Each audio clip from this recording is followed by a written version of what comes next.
Training तो जरूर होगी।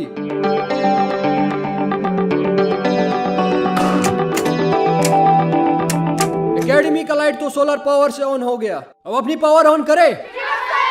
है तेरे साथ सूरज की चमक, तुझे कोई रोक ना पाएगा। मेरे बढ़ते कदम से ही तो कल नया सवेरा आएगा।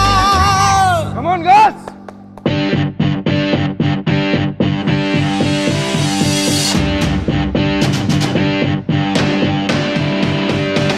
रोक दे एक हाथ से जो सर्द हवा का शोर है, जाग उठे अंधेरा भी, ये तेरा ही तो जोर है।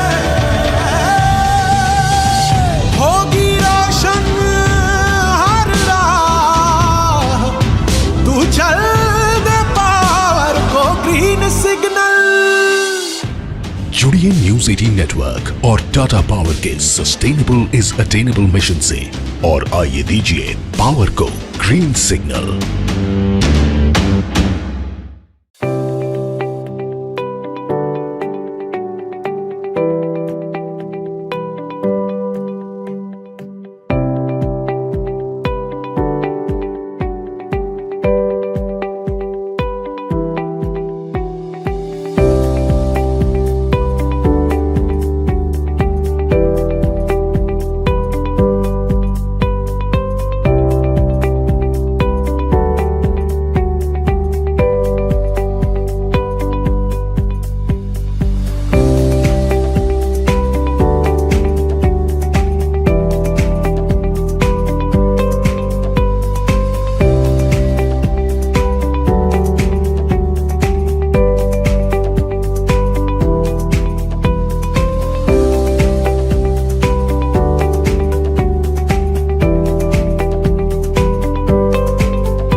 ये मैथ का एक्सपर्ट, ये ना साइंस का एक्सपर्ट और ये ड्रामा करने में एक्सपर्ट। मिलोगे हमारे सोलर रूफ एक्सपर्ट से? बिजली के बिल की गुगली इस स्टेडियम में? Never. Thanks to our man of the match. आजकल चेक इन मेड इजी। इतने बड़े एयरपोर्ट पे सोलर रूफ लगाना मेड वेरी वेरी इजी। इनकी वजह से डॉक्टर्स हमारी सेहत का ख्याल रखते हैं, और है कोई जो हमारी अर्थ की सेहत का भी ख्याल रखता है। Tata power solar roof, India number 1 solar rooftop company से हजारों घर और एंटरप्राइजेस बिजली का बिल लगभग आधा कर रहे हैं। हमारे साथ सोलर रूफ लगाना एकदम हैसल फ्री है। Tata power solar roof. What is power? Power is illuminating lives. Power is lighting up smiles responsibly. Power is speeding ahead with joy. Power is igniting ideas of change. Power is rekindling people's lives and making a difference. And we are at the forefront of that. Pay attention.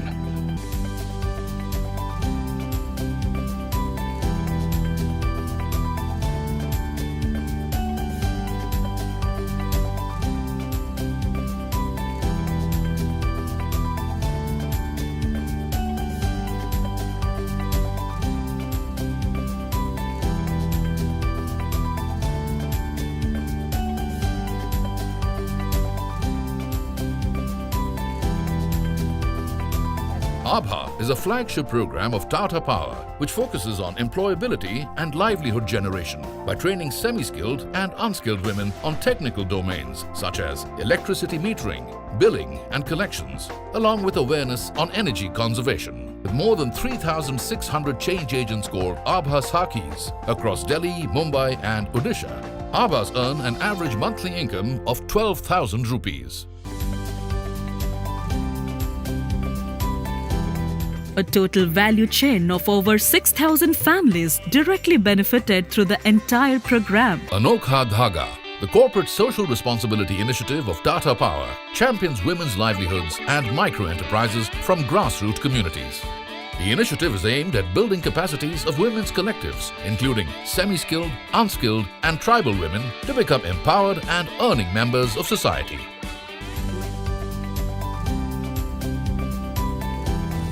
Today, the Anokha Dhaga initiative touches the lives of over 26,000 women across 8 states. Roshni. Launched in 2015, Tata Power Skill Development Institute (TPSDI) became the frontrunner and a benchmark in offering skill development training programs that bridge the gap between academics and industry. Club Energy and Urja.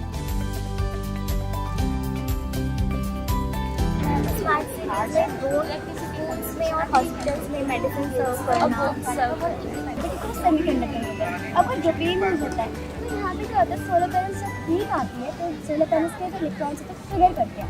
Other initiatives include Adhikar, mobile health units, self-development programs and sports for girls and tribal youth. Arpan, the power to transform destinies. Arpan is an employee volunteering movement of Tata Power. It's a strong, purpose-led, collaborative effort by Tata Power employees to use their skill, time and passion to make a difference to the community and environment. At Tata Power, we believe that we have the power to make a difference through volunteering. Power is a revolution called Tata Power.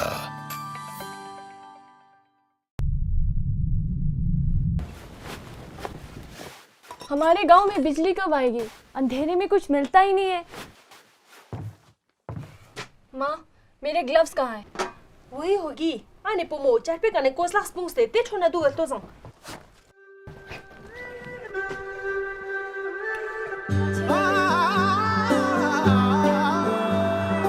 Backpack में भर के ख्वाबों का दम, बढ़ते कदम को दे के rhythm, थकते फिसलते संभलते बढ़ते चले हम ठंडी हवा से लड़ते.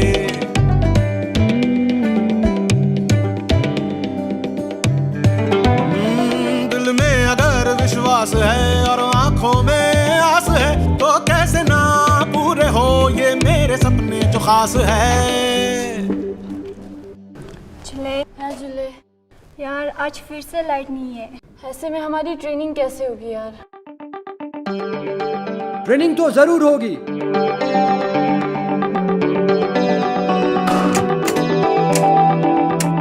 एकेडमी का लाइट तो सोलर पावर से ऑन हो गया. अब अपनी पावर ऑन करे. है तेरे साथ सूरज की चमक तुझे कोई रोक ना पाएगा. मेरे बढ़ते कदम से ही तो कल नया सवेरा आएगा. Come on guys!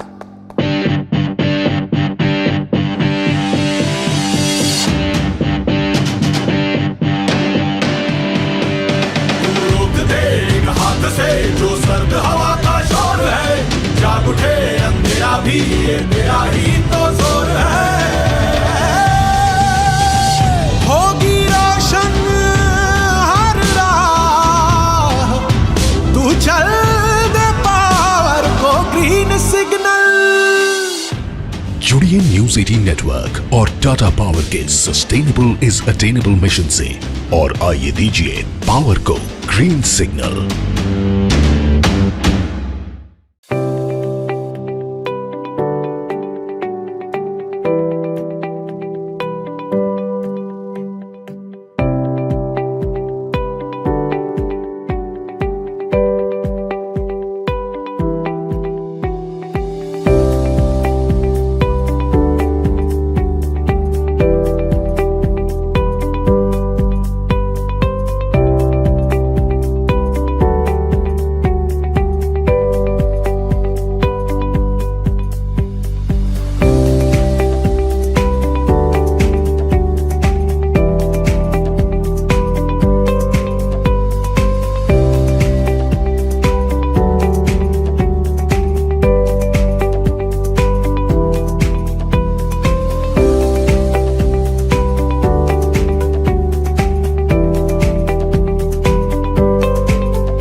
और ये ड्रामा करने में एक्सपर्ट। मिलोगे हमारे सोलर रूफ एक्सपर्ट से?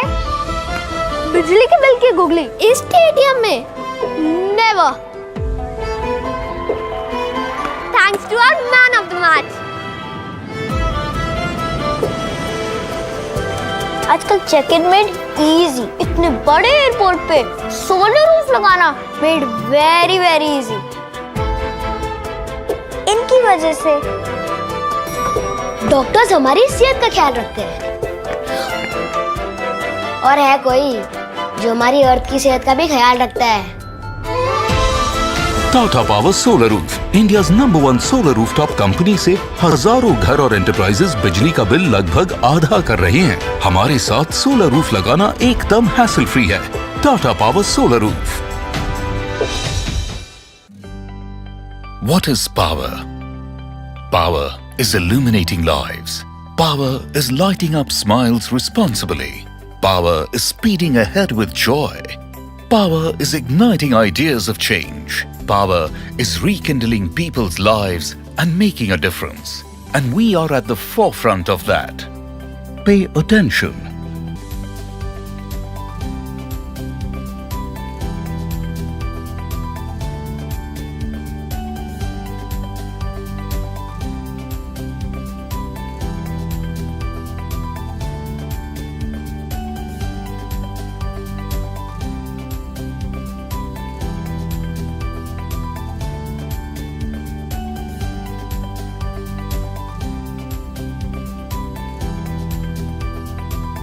ABHA is a flagship program of Tata Power, which focuses on employability and livelihood generation by training semi-skilled and unskilled women on technical domains such as electricity metering, billing and collections, along with awareness on energy conservation. With more than 3,600 change agents core ABHA Sakis across Delhi, Mumbai and Odisha, ABHAs earn an average monthly income of 12,000 rupees.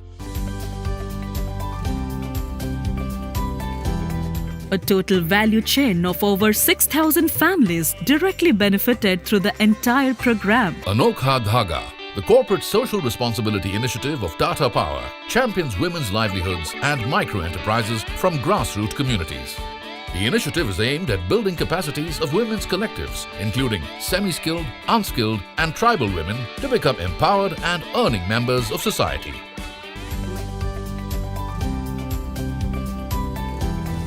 Today, the Anokha Dhaga initiative touches the lives of over 26,000 women across 8 states. Roshni. Launched in 2015, Tata Power Skill Development Institute (TPSDI) became the front-runner and a benchmark in offering skill development training programs that bridge the gap between academics and industry. Club Energy and Urja.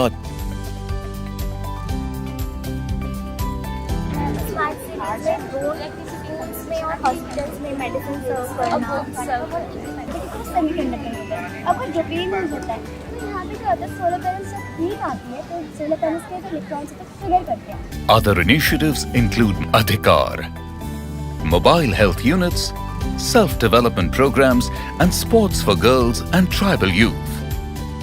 Arpan, the power to transform destinies. Arpan is an employee volunteering movement of Tata Power. It's a strong, purpose-led, collaborative effort by Tata Power employees to use their skill, time and passion to make a difference to the community and environment. At Tata Power, we believe that we have the power to make a difference through volunteering.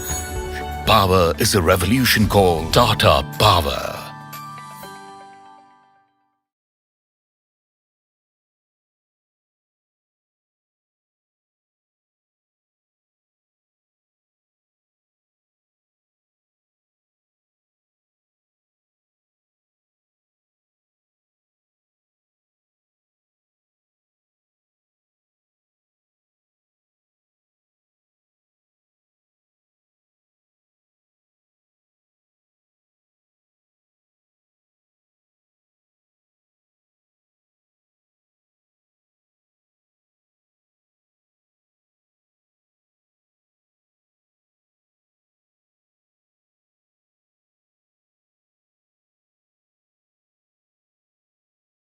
Hello, Hanu.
Dear shareholders, a very good afternoon to you all.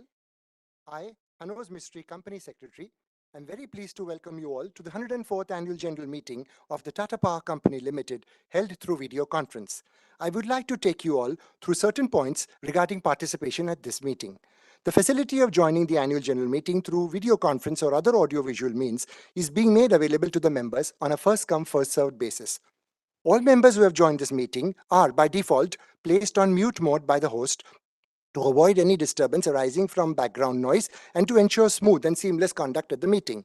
Once the question-answer session starts, the chairman will announce the names of the speaker shareholders who have registered with us one by one.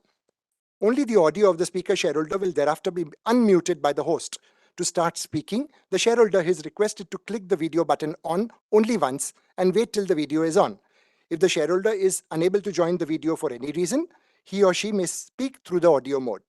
If there is a connectivity problem at the shareholder speaker's end, we would ask the next speaker to join in. We would like to request all shareholders to limit their speech to 3 minutes.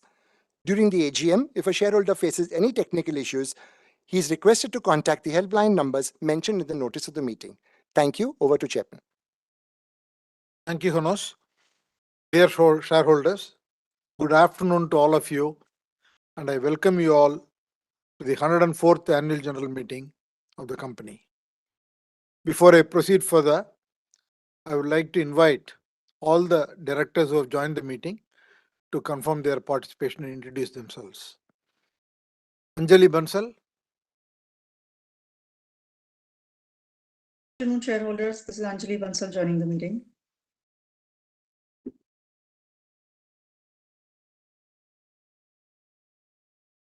Vibha Padalkar. Good afternoon, everybody. This is Vibha Padalkar participating in this AGM through video conference from Mumbai. Sanjay Bhandarkar. Good afternoon, shareholders. This is Sanjay Bhandarkar participating in this AGM through video conference. I chair the Nomination and Remuneration Committee of the board. Thank you. Hemant Bhargava. Good afternoon. This is Hemant Bhargava participating in Tata Power AGM from Jaipur. I also chair the Stakeholder Relationship Committee. Ashok Sinha. Good afternoon, shareholders. I'm Ashok Sinha joining this meeting of the AGM through video conferencing from my residence in Mumbai. I also chair the audit committee meeting. Thank you. Mr. Rajiv Mehrishi will be joining the meeting. I'm here. Yes, Rajiv. Yes, Rajiv. Good afternoon, shareholders, chairman and shareholders. I am joining this meeting on video from my residence in Delhi. Good afternoon to everybody once again. Thank you, Rajiv. Mr. Saurabh Agarwal is traveling and has expressed his inability to attend the meeting. With me present here is Dr. Praveer Sinha, CEO and Managing Director, the CFO, Mr. Sanjeev Churiwala, and the Company Secretary, Hanos Mistry. The representatives of the statutory auditors and the secretarial auditors are also attending the meeting. I thank all the members for joining this meeting. I hope the members are safe and in good health. The company has received 6 letters along with board resolutions from corporate shareholders in respect of 149 crore 72 lakh 57,565 shares, representing 46.86% of the paid up equity capital. Since there is no physical attendance of the members, the requirement of appointing proxies is not applicable.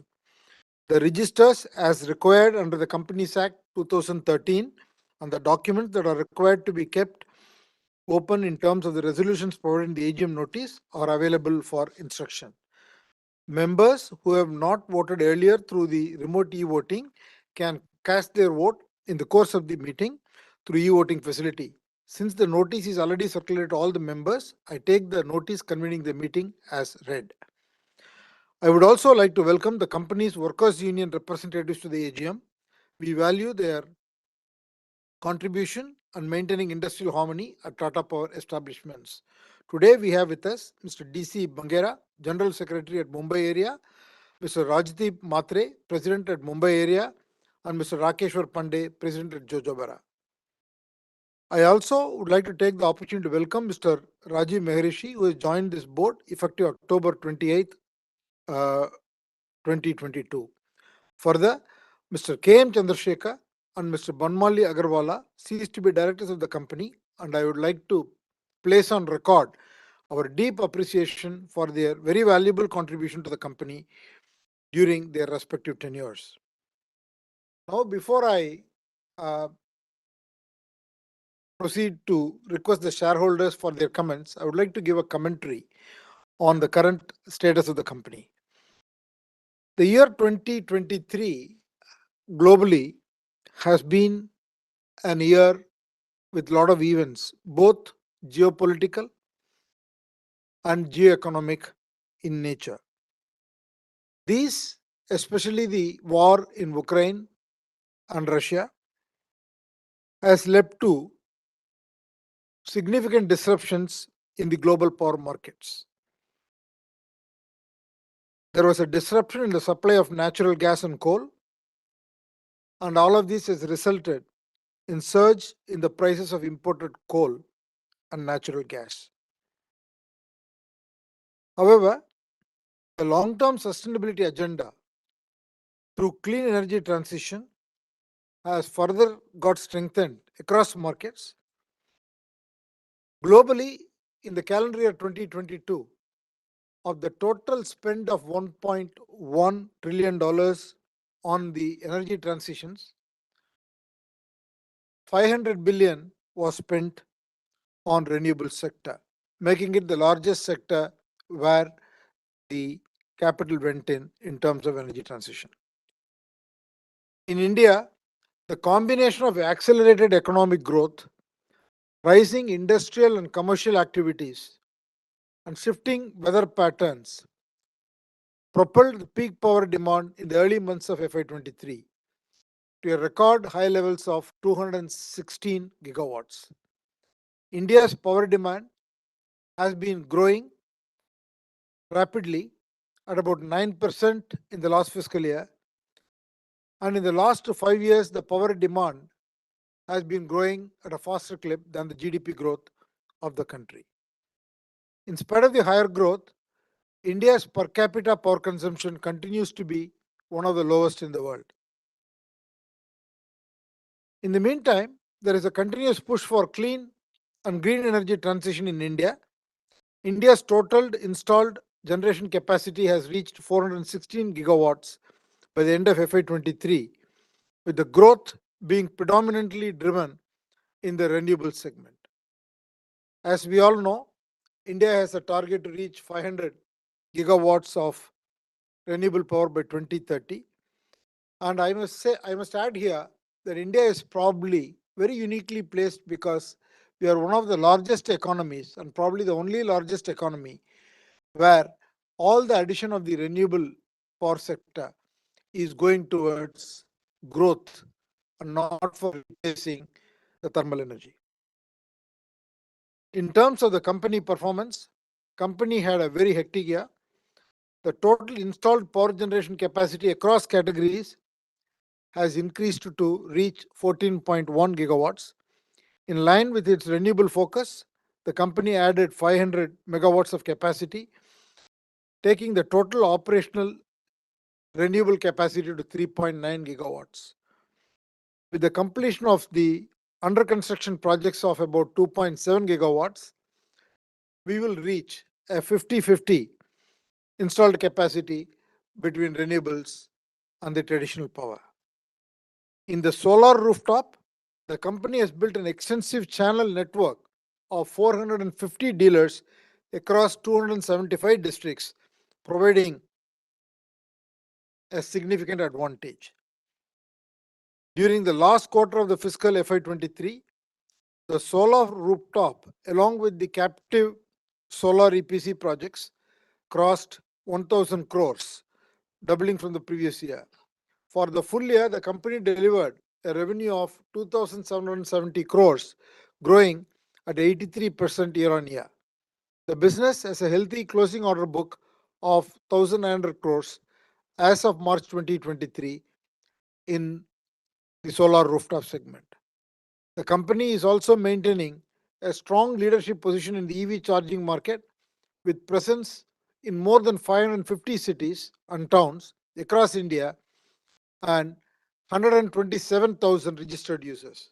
It has cumulatively installed close to 4,000 public and captive chargers and sold close to 40,000 home chargers. The company plans to rapidly expand its network even in the coming year. The distribution business has also done well. The company continues to serve more than 12 million customers, making it the largest private sector distribution utility in the country. In Odisha Discoms, where all the 4 distribution companies have reported substantial reduction in AT&C losses, delivered a PAT of over 253 crores during FY23. The AT&C losses across the Discoms have been brought down substantially by an additional 10%. In third-party utility scale EPC business, your company retained its leadership. During the year, it executed EPC orders worth 1.3 gigawatt capacity and won new orders worth of 2.7 gigawatts, resulting in a large and diversified EPC order book of 4 gigawatts as of March 2023. In rupee terms, it translates to over 17,470 crores. And in its traditional conventional energy business, the company maintained an availability of 90%. All of these growth initiatives across renewable sector, solar rooftops, EPC business, and distribution business helped the company to achieve a consolidated revenue growth of 32% at 56,033 crores vis-a-vis 42,576 crores in the previous year. Consolidated reported PAT increased 77% to 3,810 crores against 2,156 crores in the previous year, with a better performance across all the clusters, including the coal. This has also resulted in a better ROE for the company. The return on equity went from 9.5% in the previous year to 12.6% in FY23, and the return on capital deployed went up from 7.8% to 9.3%. The company also maintained a very healthy balance sheet, where the net debt to equity ratio now is at 1%. All of this resulted in the S&P Global rating upgrade for the company from BB to BB+. Overall, the cost of debt financing the company enjoys is one of the lowest in its industry. On a standalone basis, the company achieved a revenue growth of 68% at 18,848 crores vis-a-vis 11,242 crores the previous year. On a standalone PAT, the increase was 17% at rupees 3,268 crore vis-a-vis 2,783 crore in the previous year, also due to a better utilization of the Mundra plant and hence higher dividend income. In terms of the future, the company plans to spend 12,000 crores of capex this year, which is double of what it spent the previous year. It also includes the spend towards the 4 gigawatt manufacturing plant under construction, as well as renewable projects, transmission and distribution business in Odisha, Delhi, Mumbai, and other places. The 4 gigawatt cell and module manufacturing plant in Tamil Nadu is on target and will be operational by October 23. Given the company's successful track record in the discom business, it will look for additional opportunities whenever the privatization opportunities come up. The company is extremely focused on its sustainability mission and works under the overall project in the Tata Group called Project Alingana to achieve a net zero at the group level by 2045. And Tata Power has a target to become net zero by 2045, 100% water neutral by 2030, and no net impact on biodiversity before 2030, and becoming an organization with zero waste to landfill before 2030. Based on the performance, the directors have recommended a dividend of 200%, which is rupees 2 per equity share of rupees 1. I take the opportunity to compliment the management and Dr. Pravir Sinha and all the Tata Power employees for a steady performance during FY23. Now I will request Pravir Sinha to make a brief presentation. Thank you, Chairman. Good afternoon and welcome to all the shareholders and directors and my colleagues in Tata Power to the 104th AGM of Tata Power. It is my privilege and honor to share with you the major achievements, financial and operational performance results of Tata Power for the year FY23. FY23 has been a very challenging but a very exceptional year for Tata Power. The year was deeply impacted because of the conflict in Ukraine and Russia, which had a huge impact on the energy prices. The cost of coal went up to more than $400, as also the cost of various raw materials increased during that period. We also saw that the supply chain was impacted, especially in the electronics and renewable space, which had an impact on the company. This required your company to be very careful in its capex, and it had to calibrate the growth to ensure that the investments gives the returns that is envisaged. Hello. The year, in spite of all the challenges, was a landmark year.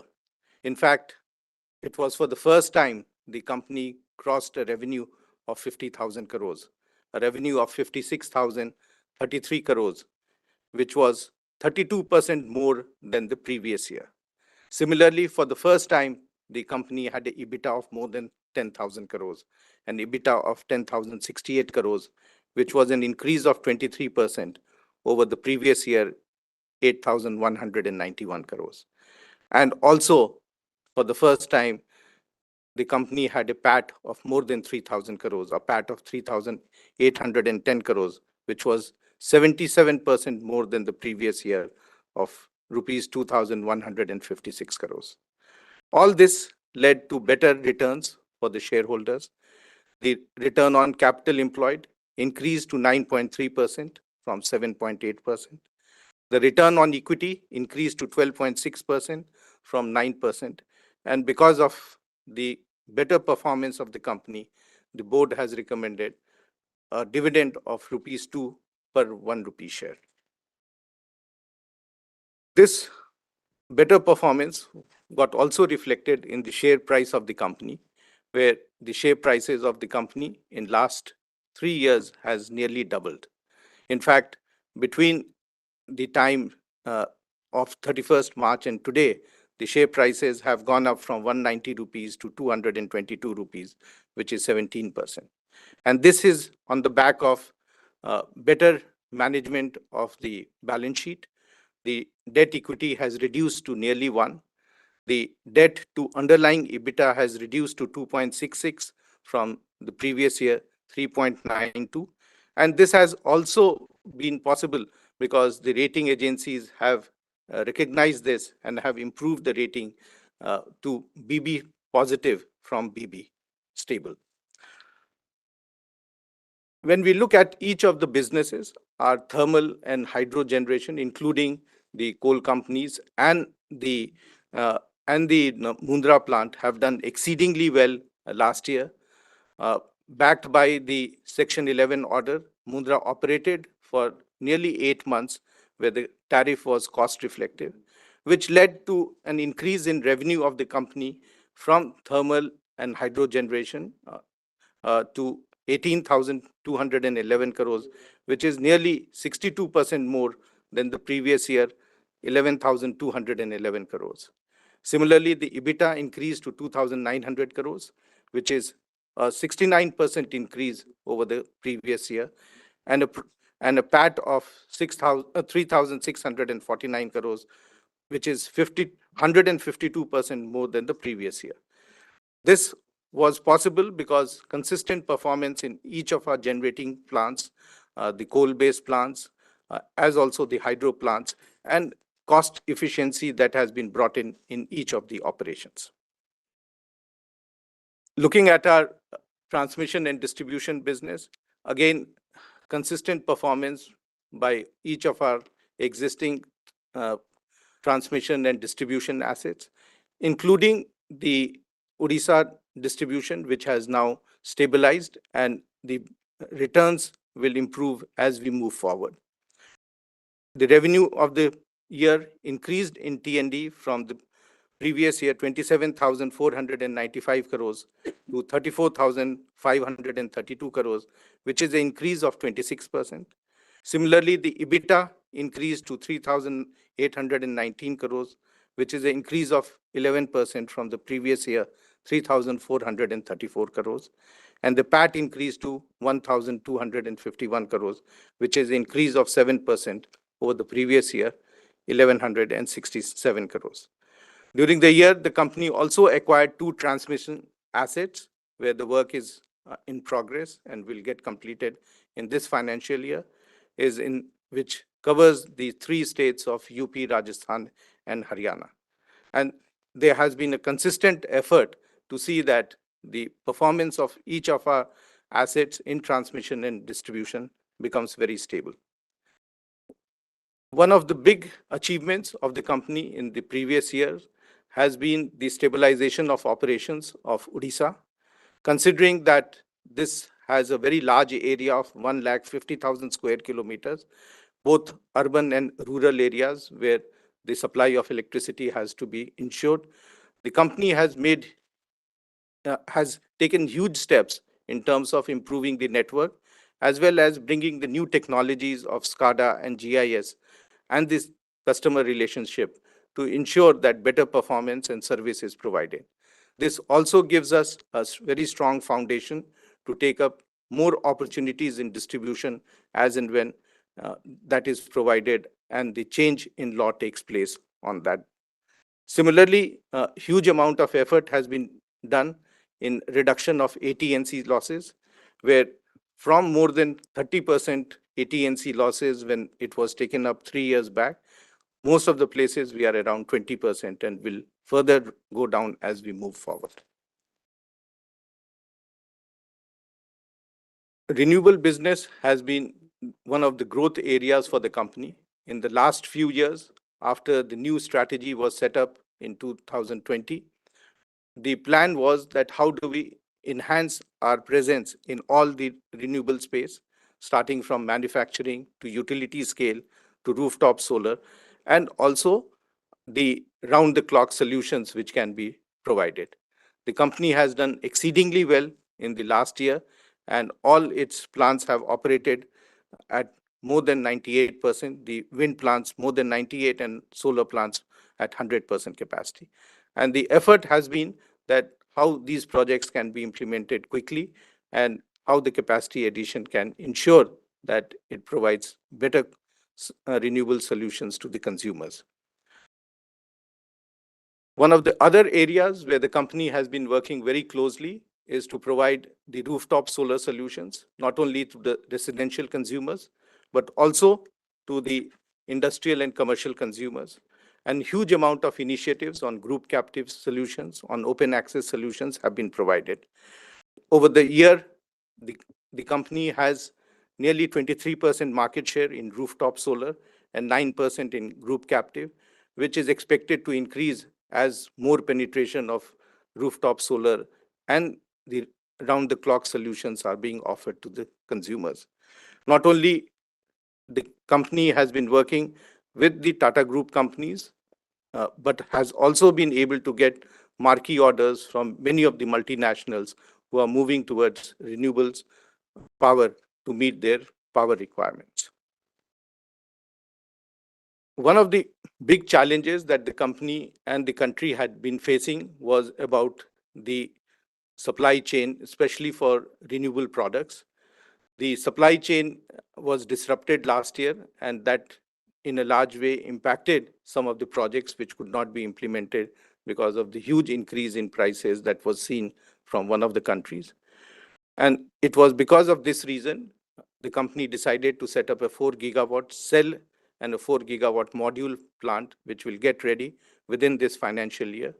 The module plant is expected to be ready by October to December, and the cell plant from January to March next year, with an investment of 3,400 crores.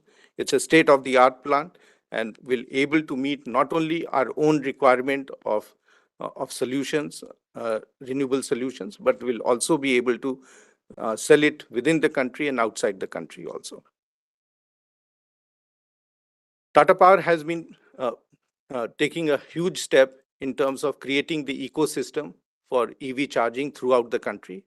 In this regard, Tata Power has worked very closely with Tata Motors and the other OEMs to provide seamless experience to the customers. Nearly 4,000 of public chargers have been set up right across the country in nearly 350 cities and on highways, and more than 40,000 home chargers have been set up.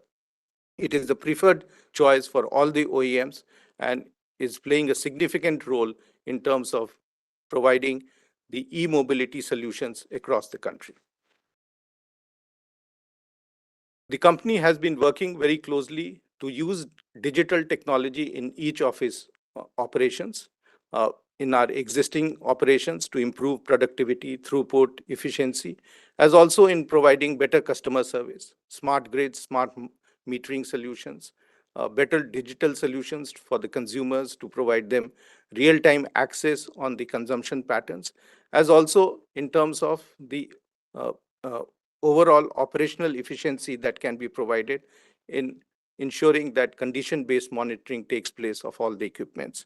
The company has been using many of these solutions to provide energy as a service, and some of the solutions are unique solutions for the Indian market. And in fact, they are the first time anyone is trying these solutions in the country. To ensure that the company is ready for all the changes that are taking place in the power sector, the company has a very unique, diligent, committed, and passionate workforce. Nearly 23,000 employees are working, out of which 3,000 employees were added last year, and 9% is the gender diversity. The company provides a lot of training programs, upskilling, reskilling, as well as new technology exposure to the employees so that they are ready to take up the new challenges and the new requirements, especially in terms of data analytics and artificial intelligence. Employee engagement is a very important part of the company's initiatives. Sustainability is one of the core values of all the actions of the company. The company has a long-term plan of becoming net zero in 2045, but it has also a short-term plan that it will become water neutral in 2030 and a zero waste to landfill by 2030, including 100% disposal of ash. The company, over a period of time, has been enhancing its green capacity, and at present, it is 37% of its generation capacity is clean and green capacity, which will increase to 60% by 2027, and 70% by 2030, and 100% by 2045. And the company is committed to become one of the first few companies in the country in power sector to achieve these targets. The company has also taken huge amount of initiatives in the biodiversity space.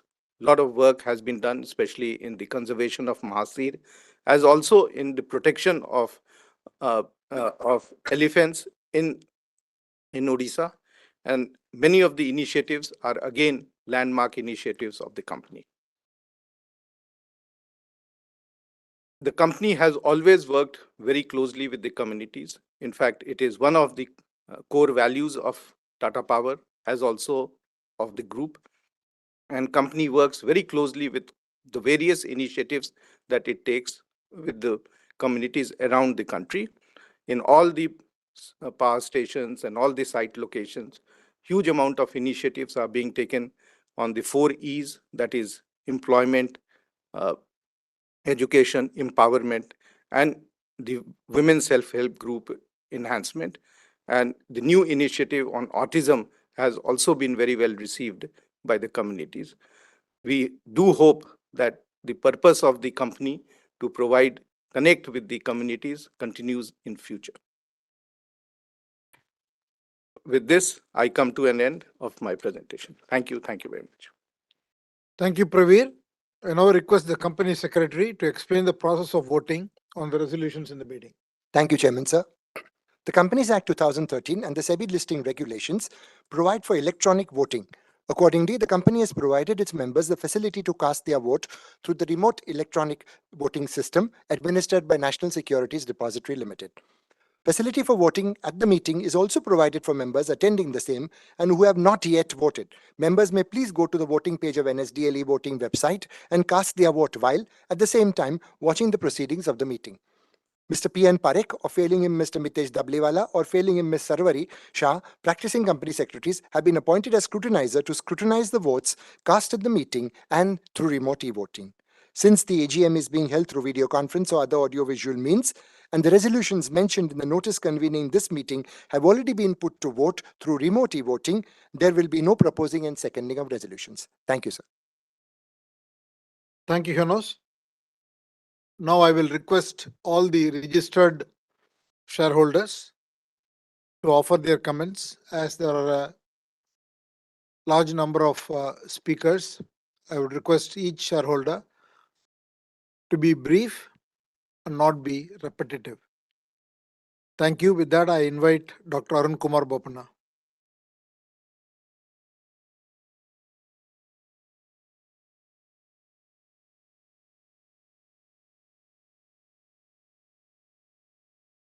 So Arun Kumar.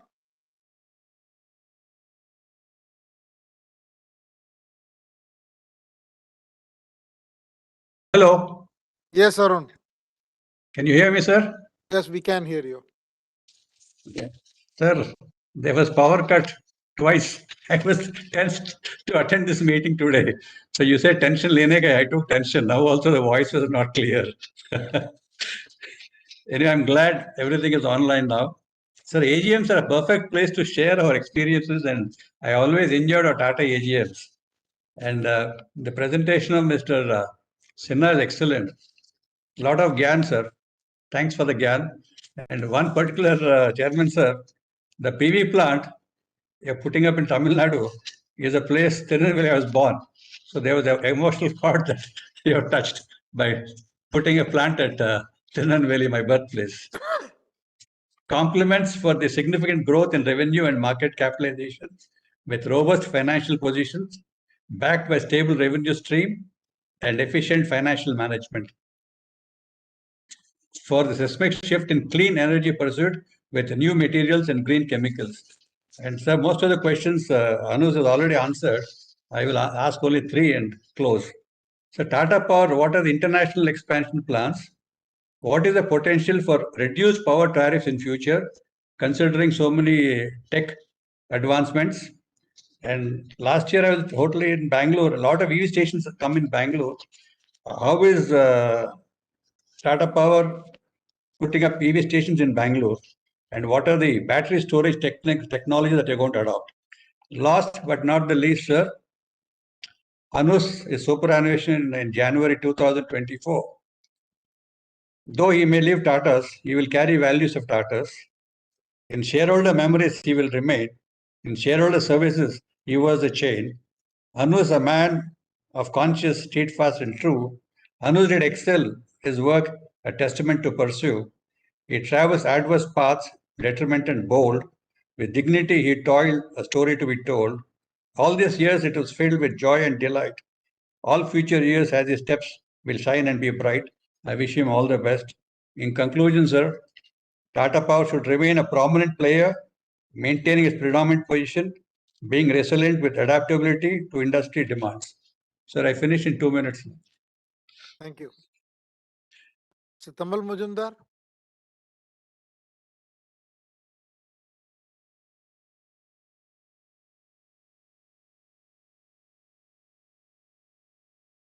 Mr. Tamal Majumdar.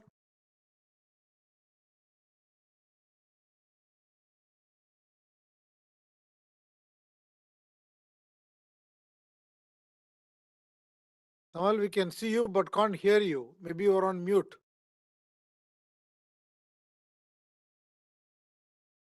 No, now you're gone on. Yes. Can you speak?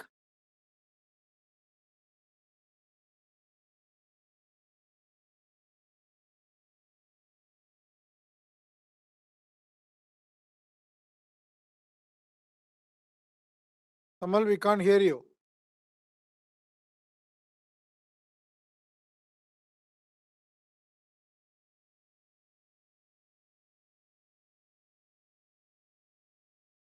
Tamal sir, you have been unmuted. Please proceed.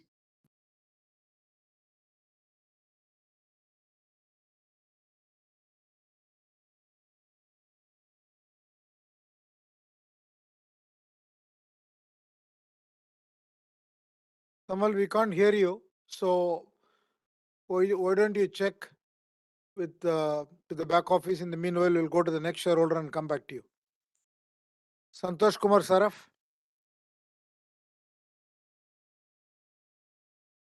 Hello. Yes. Just a minute, I turn my video. Respected Chairman, Board Member, and my fellow shareholder, my name is Santosh Masa from Tata. First of all, namaskar to all of you, just are present. Sir, mister Sinha मतलब mister Sinha ने काफी अच्छा present दिया sir, बहुत अच्छा लगा और हमारे जो भी प्रश्न उसके मैक्सिमम जवाब हमें मिल गए सर। सर मेरा एक ही प्रश्न मेन है, एक तो पहले धन्यवाद देता हूँ अच्छा डिविडेंड देने के लिए, आपने 30% ज्यादा डिविडेंड इंक्रीज करके दिया इस साल, उसके लिए धन्यवाद देता हूँ और काफी अच्छा अपना ग्रोथ हुआ उसके लिए भी धन्यवाद देता हूँ। सर मेरा एक ही प्रश्न है कि बड़े बड़े कॉम्प्लेक्स या बड़े बड़े जो कमर्शियल कॉम्प्लेक्स हैं वहाँ कोई चार्जिंग पॉइंट बनाने का प्लानिंग है तो बताइए, और अगर बनाया है तो कितने चार्जिंग पॉइंट अभी तक इंस्टॉल किए हैं इसके लिए बताइए, क्योंकि अगर उनको लोकल में फैसिलिटी मिलेगी तो काफी अच्छा रहेगा। मैं चाहूँगा जैसे पहले एक बार टाटा स्काई यानी टाटा प्लेस जिसका नाम हुआ, उन्होंने ऐसा चेष्टा किया था। अब ज्यादा प्रश्न नहीं मेरे सर ये वीडियो कॉन्फ्रेंस काफी अच्छी है। आशा करता हूँ फ्यूचर में इसी तरह वीडियो कॉन्फ्रेंस रखेंगे। जय हिंद, जय भारत। एक बार फिर आप सभी को मेरा नमस्कार। Thank you, sir. Go back or- Manoj Kumar Gupta. Hello. Yes. Yeah, good afternoon, respected Chairman, Board of Directors, fellow shareholders. My name is Manoj Kumar. My name is Manoj Gupta. I'm equity shareholder of Tata Power Limited. First of all, thanks to you for an excellent result of the company, and I thanks to the company secretary and his team to help us to join this meeting through VC. Just now I came to know through Dr. Bopanna that he is going to retire in January 2024. So he has served in a better manner, and I wish to God to for his safe and long life, retired life. Thanks for your dividend. Thanks for your CSR. Sir, what's your future plan of Tata Power? And sir, just now the government, our central government has started the Union Territories distribution system privatizations. And just now they have privatized Dadar Nagar Haveli and Chandigarh. So are you also, Tata Power will bid to acquire the distribution license in the Union Territories, other Union Territories? You are in Delhi. You are distributing power in Delhi, but other Union Territories is also going to be privatized in by 25. So what's your plan, sir?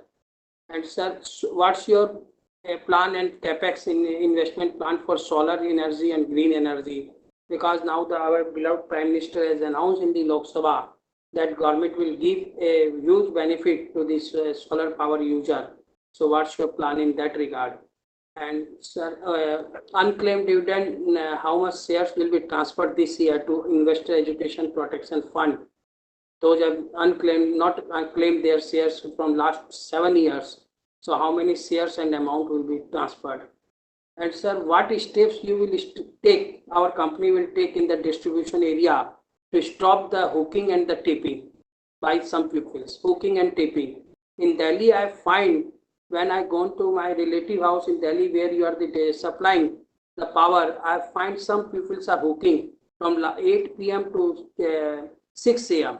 by using the line by hooking, and not that way hooking units will not be raised in the meter. They run their all electric equipments by hooking from 8 p.m. because they know that no one will come to inspect after 6 p.m. So what steps are you taking in that regard to stop the hooking by inspire the vigil system to take action against such type of culprits that stop the hooking? Hooking can be dangerous anytime. So take action in this regard to ask the vigilance department of your company to look into the area in the distribution area to take action and file a FIR against them.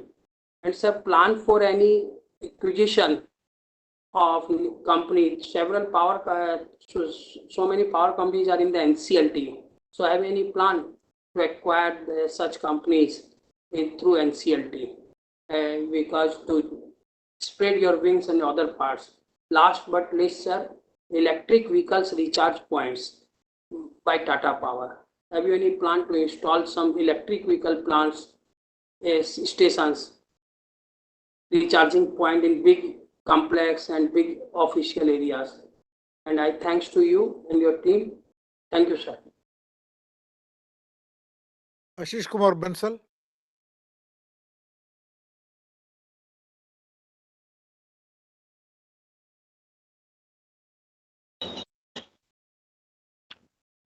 You can hear my voice, sir?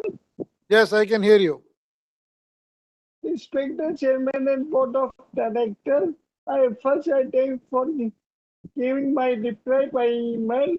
I already received my queries, but one query you have not mentioned about the plan visit because physical meeting is already stopped.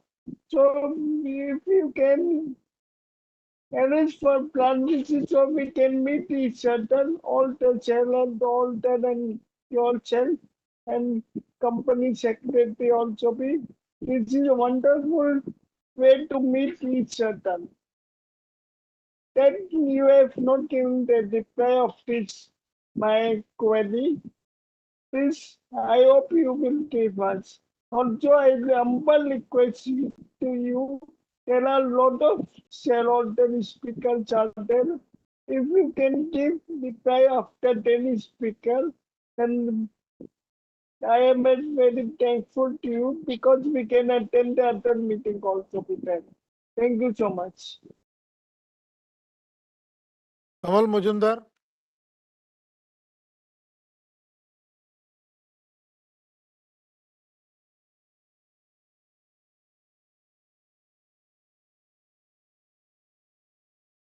Mr. Majumdar, you have been unmuted. Please proceed. Yeah. Thanks, sir. Respected Chandra sir, Dr. Pravi Srina, Mr. Banga, Sakina, Kalkar, Mr. Bansal, and other directors of the myself, Kamal Kumar Marzud. Today I am joining the meeting from Mumbai. Special thanks to our beloved company secretary and others. Tamal, you are not audible. You are not audible, Tamal. Sorry, 1 minute. Sir. Not audible.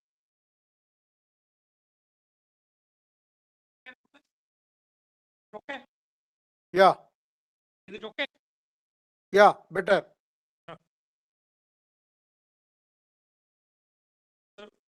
Respected Chandra sir, Mr. Banga, Sina, Padalkar, Bansal, and other directors of the company, myself, Kamal Kumar Marzud, and equity shareholder company from Kolkata.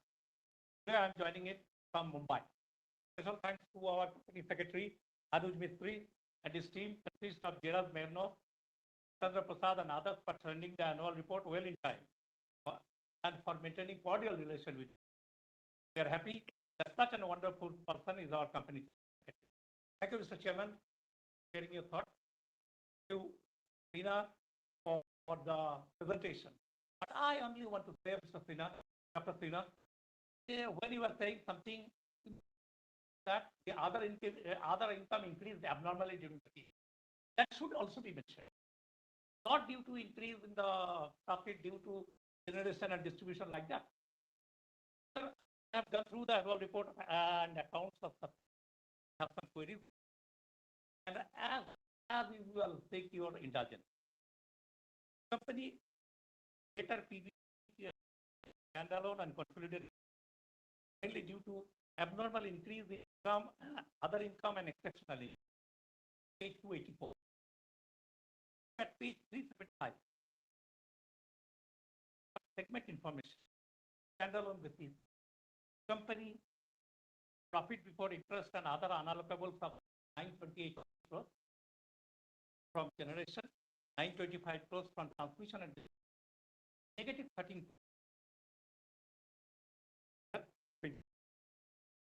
company hoping other income. Tamal, your voice is fading. Your voice is fading. Is it okay now? Yeah, it's okay, but then it starts fading. Oh. Company hoping other income of 4,085 crores, which includes massive dividend of 3,251 crores, 466 crores received from Vira Investment Private Limited and Titan Power Limited. Is in page 360. This is not the end. It also booked gain of 645 crores by transferring several subsidiaries engaged in generating renewable energy to Tata Power Renewable Energy. It is in page 307. Gain of 43 crores on sale of business subsidiaries. On consolidated basis, page 3 of 500. Company booked profit before interest and unallocables of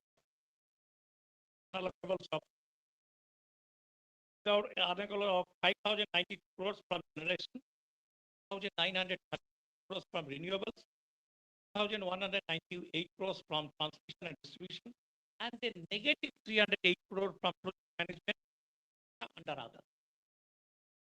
So other income as well as exceptional gains made the results much better than the result.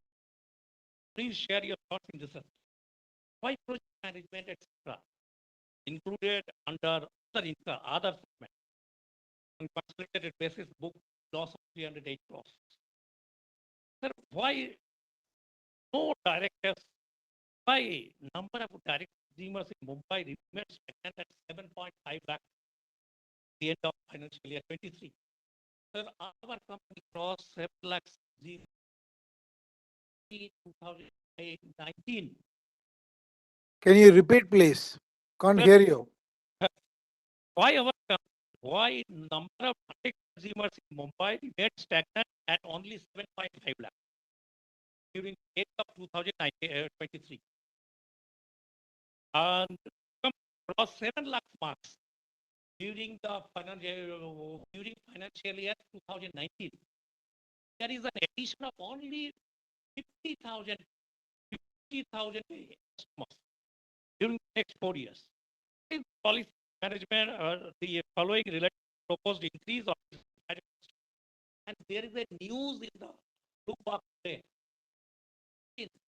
where they mentioned that 3,000 commercial and customers, 3 million units power, they applied for shifting to Adani power. Shifting to Adani power. But what I thought it will be on the opposite side, and their view is that the Adani power stay is the lowest. Company in his reply said actually they will ask the customer to be remain there for to July. Sir, I want to know in this regard also why there is a shifting. We have so many small air and why there is shifting. And sir, as note 7.11.1 is page 300. Company transferred its renewable subsidiaries to renewable at consideration of 1,058 crores. Whereas cash flow showed the receipt net of expenses as 1,011. So there lies a gap of 40. I want to know the fate of this 40, whether it relates to the expenses, related to the related transfer or something else. There lies a difference of 47 from cash receipt as well as the sales. I want to know that details in this regard. And sir, you note that though the regulatory authority increased the tariff rate, yet the company went against the hike before the appellate tariff. Has not test the company. Related to tariff hike, is it due to non-acceptance of tariff by the other matter? Company to Bloomberg also said. Getting sir, I'm changing that. Changing it. Hey, the go to pocket में है. Please, pocket में pocket.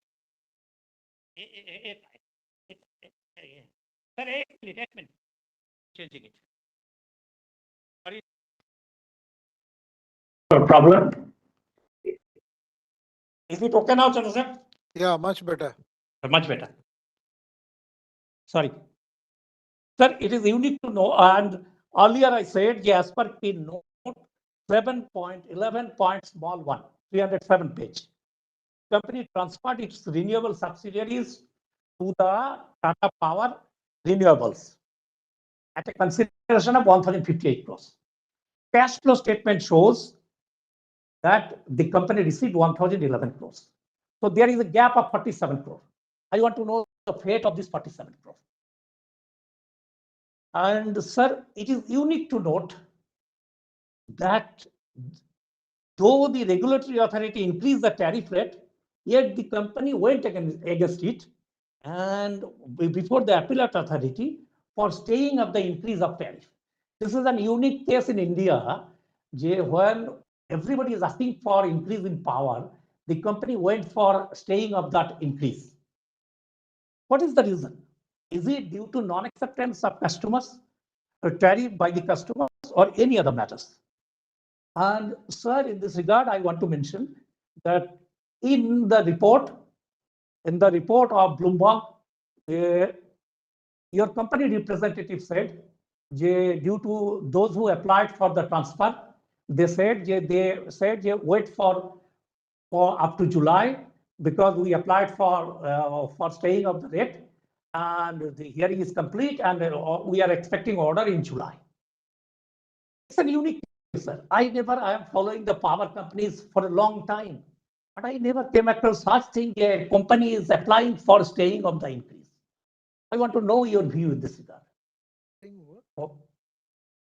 Staying of the rate, whether it is to compete with Adani's at the cost of the company's revenues, or any other matter. Sir, it is nice to note there are transmission assets which are part of Mumbai license area had a grid availability of 99.9% against MERC norm of 98%. Mr. Banga and his team must be complimented for such tremendous job. Whether the grid availability is 99.9% during the current year also. So the company management is happy relating to revision of plan. So page 344 showed interest income of 141 crores. Whereas as per cash flow statement in page 287, the receipt shown as 71 crores. So there is a gap of 70 crores. This thing happened during last year also. So as a result, accumulated receivable increases. Hundreds of crores of accumulated receivable increases. I want to know your program for its timely liquidation. I want to know your position this is. How the company will liquidate, because every year it is increasing. So 4,000 crore investment in two tranches by external investors, namely BlackRock and Mubadala, through Green Forest New Energies Bidco Limited UK in Tata Power Renewable Energy Limited for 11.43% stake, made the valuation of TPR Tata Power Renewable at around 35,000 crores. It's a huge valuation, 35,000. We must compliment the management for this. TPREL issued equity shares to Tata Power Limited at a premium of 195.77 per equity share of 10, whereas they issued to Green Forest Bidco at a premium of 239.22 per share for the first 2,000 crores. Whether the second part of the investment of 2,000 crore, which was issued as compulsorily convertible preference shares, they are being converted into equity during the current year, and at what premium? Remaining 2,000 crores, whether you are issued those shares at the same premium of 239 or 22, or more premium for this, and whether they got any board position for such investment in our company. They have a stake of 11.43%, and whether they got any board position for such as on date. Sir, whether the company is in discussion with other investors for further investment in TPREL as on date. And so, sir, whether Andhra Pradesh Discom paid remaining 4 installments to Tata Power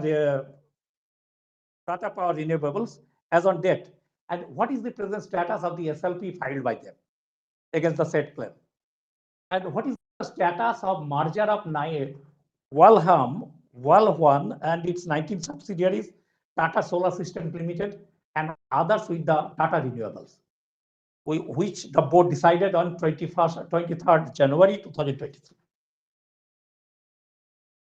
As per page 14 of Vira Investment Private Limited, despite signing of agreement with Chakarwala, Langi, Sejatherai, CLS with effect from 29/11/2016 and subsequent agreement dated 21st April 2022 for sale of PT Arutmin, Indonesia, and PT Indocol Kalsel Resources for the purchase consideration of 238.67 million.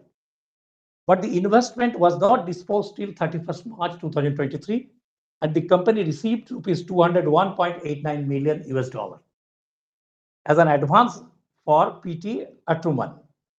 What is the present status in this regard? And what is the rationale in respect of this sale? Mr. Sinha already said the internationally coal price increased, and we actually took control of these companies, Indonesian companies, for supply of coal to our air project, South project, a Gujarat project. So why we are selling? What is the rationale in this Mudra project? So what is the rationale in selling that? And how the company declared dividend of 63, how PT Atruman declared a dividend of 63.7 million or 512 crores when the agreement for sale is being signed as advance and advance receipt for the said proposed sale. They signed the agreement, they got the advance money. Despite that, they actually declared a dividend and company received 512 crores. Vida investment received 512 crores. First, whether the proposed buyer consented to it? Sir, what is the present status of optional sale agreement for sale of 5% stake in PT Altim Prima Coal for 250 million, signed by Vida Investment Private Limited. The company will sell 5% of the stake. And during 2000 financial year 23, research and power venture, a joint venture of the company. Kamal, again, your voice is dropping. Why don't you send the questions? Why don't you send the questions to us or email? If need be, we can meet and we can explain to you. I've taken down the questions that you have so far covered. I'll answer them. Remaining questions, why don't you email, because the voice is continuously dropping. Thank you. Sarat Kumar Shah.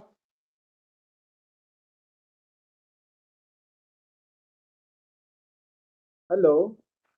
Hello, can you hear me, sir? Yes, yes.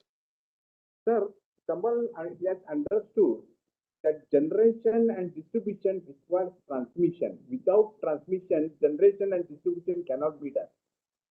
That's what Kamal has understood. The message, this particular annual report is having a message from CEO and MD, and his presentation was also good. What I have found, sir, we have got rights issue sometime back at the 60 rupees, and the today's price is 225 rupees. So people, shareholders are extremely happy on the Tata Power. When I look into the page number 69, a whole page Tata Power has spent on debit details.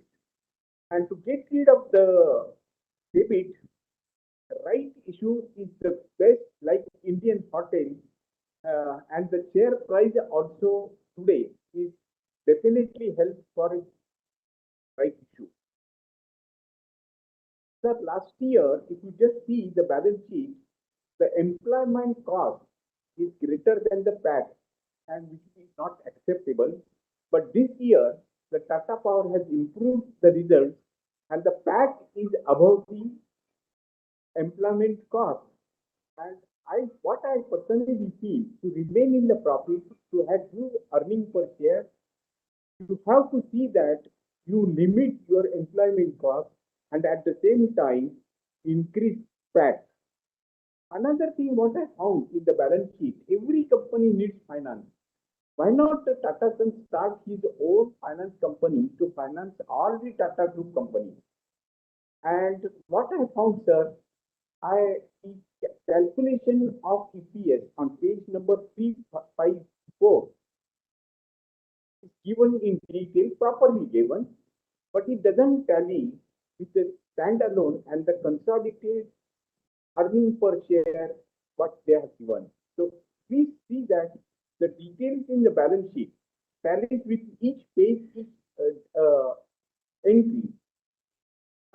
What I found is page number 193 is very good page, which gives how a Tata Power spends money at its expenses. And another thing, sir, page number 146 is foreign exchange. This year, for foreign exchange is very bad, sir. outgoing is 7,528 crores, which was last year 4,678 crores. And this year, when outgoing is going up, earning is going down 1,386, while last year earning was 4,656, which is very close to the outgoing and incoming. So it is a good balance.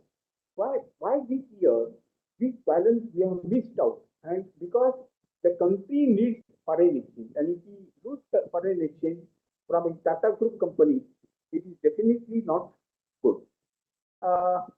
We are say this today's weather, and the whole weather is very good for rooftop, but it is not comfortable for living.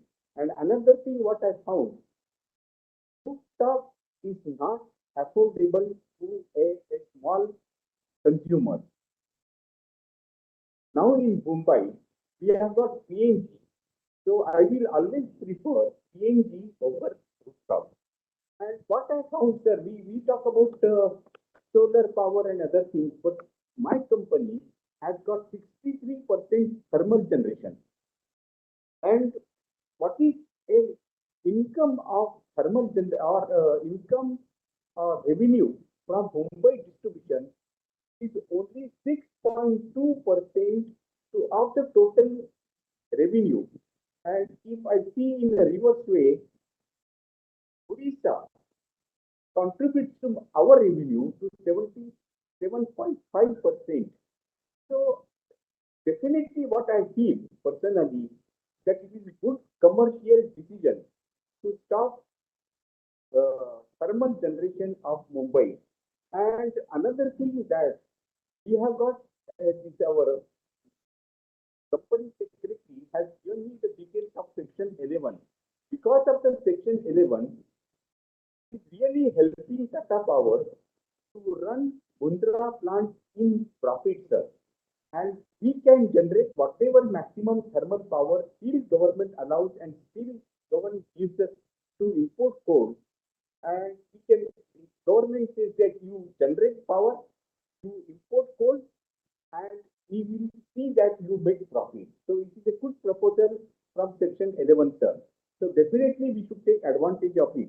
And what I said, sir, that our dividend is a peanut, and always Ratan Tata says, I believe in pizza from USA. So look from that angle, so that shareholders will be very happy. Thank you very much for giving the opportunity. And transmission is very important to between generation and distribution, which Kamal has understood now. Thank you. Gautam Tiwari. Sir, am I audible, sir? Yes, you are. And can you see me, sir? Yeah, can you please speak? Yeah. Yes, sir. Yes, sir. Thank you very much. Sir, once again, I'm very happy to see you, sir. First of all, I give you a very warm welcome, sir, and a very, very special good afternoon to you, my our very popular chairman, sir. In fact, an industrialist par excellence. Our MD, CEO, or CFO, our Province Sinhaji, I mean, and our CS Hanos, and entire all dignified eminent board of directors and team, our Tata Power Company Limited, myself Gautam Tiwari, and I'm participating at this AGM from Mumbai. Dear sir, I would like to specially thank our MD, CEO and CFO, especially Dr. Praveen Sinha and the entire board of management for producing remarkable, outstanding performance under your strong leadership and for paying a very, very handsome, highest dividend rather this year of 200% with Tata Power. Sir, I remember the time, sir, during olden days, Tata Power 10 rupees face value was not able to pay more than 3 rupees dividend, and it was having a ceiling. Sir, investor care and investor service of our secretarial department, dear sir, investor care and investor service of our secretarial department is very, very cordial, very, very harmonious and courteous with all shareholders for all these years, for all these shareholders. Sir, Mr. Hanos and his associates Preeti Lily, they have given the outstanding service through and through all these years. And I received even the physical copy, sir, and a notice well in time. And I'm very much thankful to Secretary Department for this. Sir, as usual, I support all the appointments and reappointments of directors. Also, I support all resolutions, and we have got total trust, confidence, and faith in the management, and which is really under your supreme leadership, sir. And I have already voted in favor of all the resolutions. Sir, Dr. Praveen Sinha's presentation was so good, so marvelous, along with your introductory speech, that a lot of questions have been answered in that. Sir, I would like to specially mention Hanu's dedicated and committed contribution to our company during all these years, sir. And as he is going for superannuation in 2024, we wish him all the best, post-retired, a happy, prosperous, healthy, wealthy, safe, and protected life. Dear sir, I have got few questions, small questions. Sir, what are the CSR expenditure during FY 22-23? What it was total? Sir, uh, please advise us about the status of merger of renewable.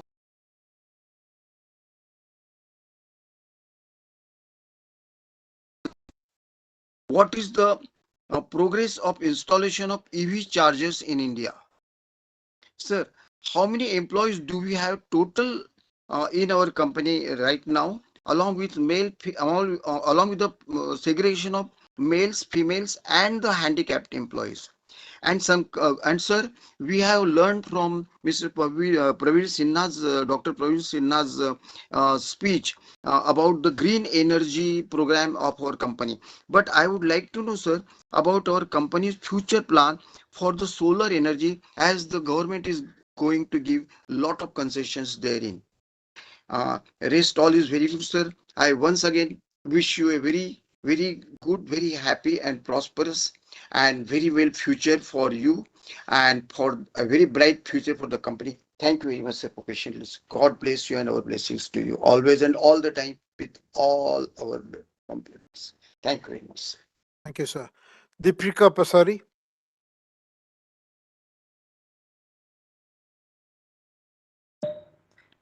Very good afternoon to the Chairman, MD, and members of the board. I am Deepshika Pasari from Millennium Mams, Kolkata, and a proud shareholder of Tata Power. Sir, a few questions. Sir, how has the global energy crisis accelerated the adoption of renewable energies for the sector in whole and our company in specific? And what disruptions can we expect from the accelerated adoption of renewables? So while we are reducing debt drastically, what are our plans to go net debt free? Sir, how can the discom sector emulate Tata Power 2.0 in running their business successfully, thereby addressing the problems in this sector? Thank you, and I wish you good luck for the coming fiscal. Thank you. Jyoti Balia.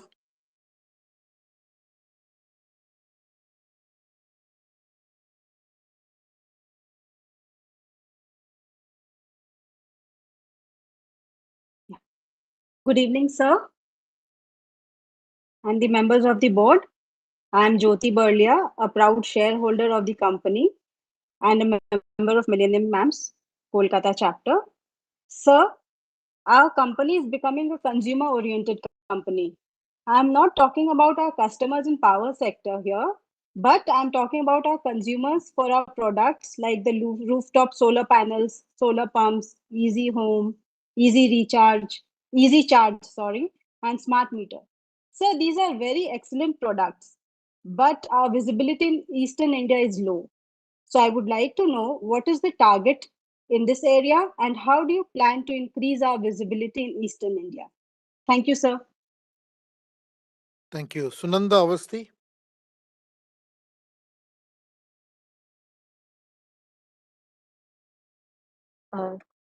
Good afternoon, sir. I'm Sunanda Avasti, a proud shareholder and a member of Millennium Mams.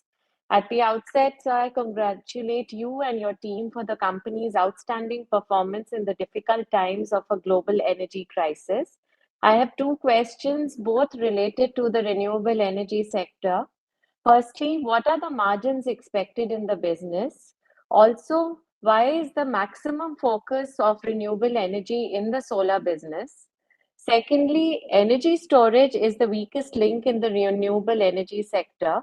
What work is being done by the industry and our company in particular in this sector? Thank you, sir. Narendra Zaveri.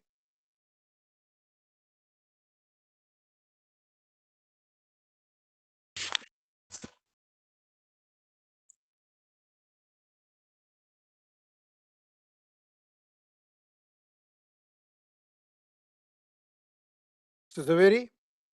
Yes, sir. Can you Respected speak? chair and all the director. My name is Anil Javeri.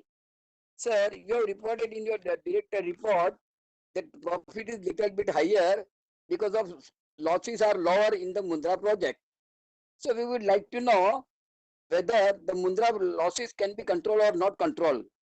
We would like to know the losses we have incurred in the past that can be recouped or regained into some or not, sir. Sir, what is the power purchase agreement with the Gujarat government or Gujarat Electricity Board? We would like to know, sir. Sir, it did contain the escalation clause or not? We would like to know, sir. Sir, we would like to know if the car can be run on the solar power, then capital intensive industry running on the power can run on the solar power. We would like to know, sir. Sir, dividend advice. Sir, dividend advice is official dividend advice is most important piece of document. We should send it. If the company can devote 110 pages for the company profile, I see no objection or difficulty in dispatching the annual dividend advice, sir. I hope you will reconsider it. Dividend is the most important factor. SEBI and authority has not banned it, specifically banned from the dispatch of the dividend advice. It's an important piece of document. Sir, again, you see, sir, you are holding this year you are holding all the AGM to the video conference. Sir, video conference is an additional optional procedure. It's not we can't live on medicine. We have to live on the food stuff. It's a substitute, but substitute cannot take over the regular procedure. Sir, next year this must have a physical meeting, not the video conference. Video conference is suitable to the management, not to the shareholder, sir. So you must consider the convenience and comfort of the shareholder too. Thank you, sir. Thank you. Ms. Purdey. Sorry, Mr. Deep Janak.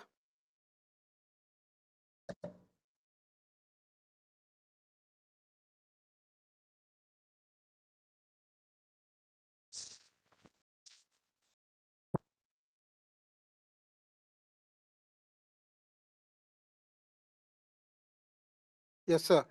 Hello. Yeah. Good morning, sir. Good afternoon, sir. My Mr. Chandrasekhar and other directors. My name is Deep Janak from Mumbai.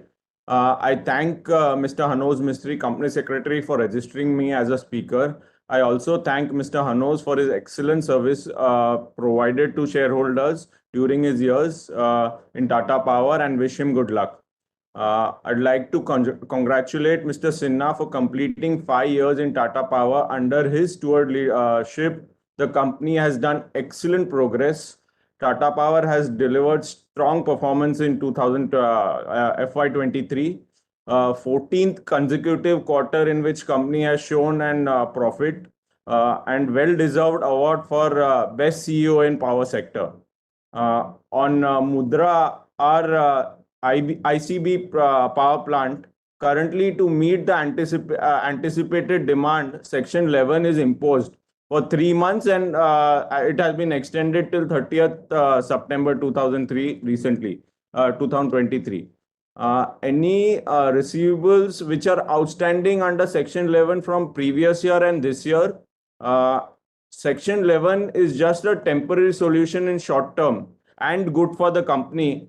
But wanted to know which state discoms are yet to sign the supplementary power purchase agreement with Tata Power and which have already signed, which have not and which have already signed. And what is the difference between the previous PPA and the supplementary PPA that we are looking for? Thirdly, the sale of defense business in 2019 of rupees 1076 crore as upfront payment was received. Balance consideration was subject to completion of achieving certain milestones. So wanted to know after that any payments was received by Tata Power from Tata Advanced System, and by how much, and what is still due. What are other non-core assets in Tata Power, and are we planning to divest any this year? Net debt has come down from 44,811 crore to 35,328 crores in 5 years. Any targets to bring down that debt, and by how much? In your speech, I heard the capex for 25 FY24 is 12,000 crores. I wanted to know the capital mix for this year. Lastly, would like to know the reason behind still holding the AGM via video conference. I fail to understand that now COVID and coronavirus are no longer a threat.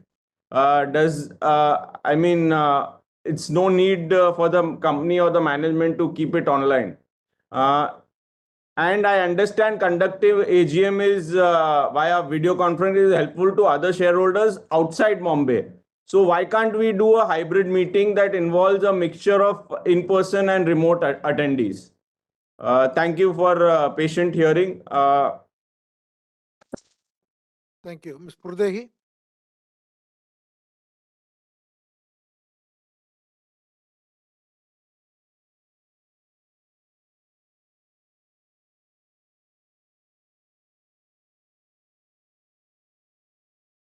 Sir, there seems to be a connectivity issue at the speaker's end. You may move on to the next speaker. Rajesh Chainani?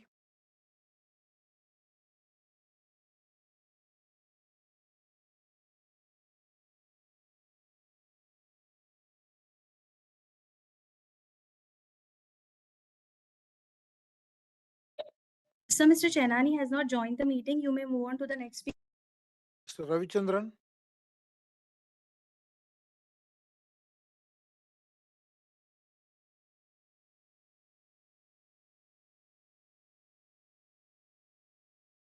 Mr. Ravichandran? Yeah. Am I audible? Yeah. Good evening, Chairman, and all the other board members, plus all other participants.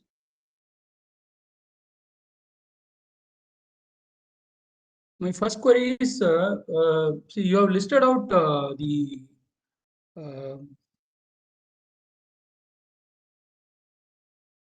various risks in detail. But the main risk that the company is exposed to is the long-term commitment risk, be it PPA or renewable energy projects, or even solar pumps. The commitments are for long term. Are there any plans to mitigate this risk by adding more products? You have included solar panel manufacturing, which is going to start this year, as you said. So are there any plans to add more products so that the risk on this services segment is mitigated to some extent?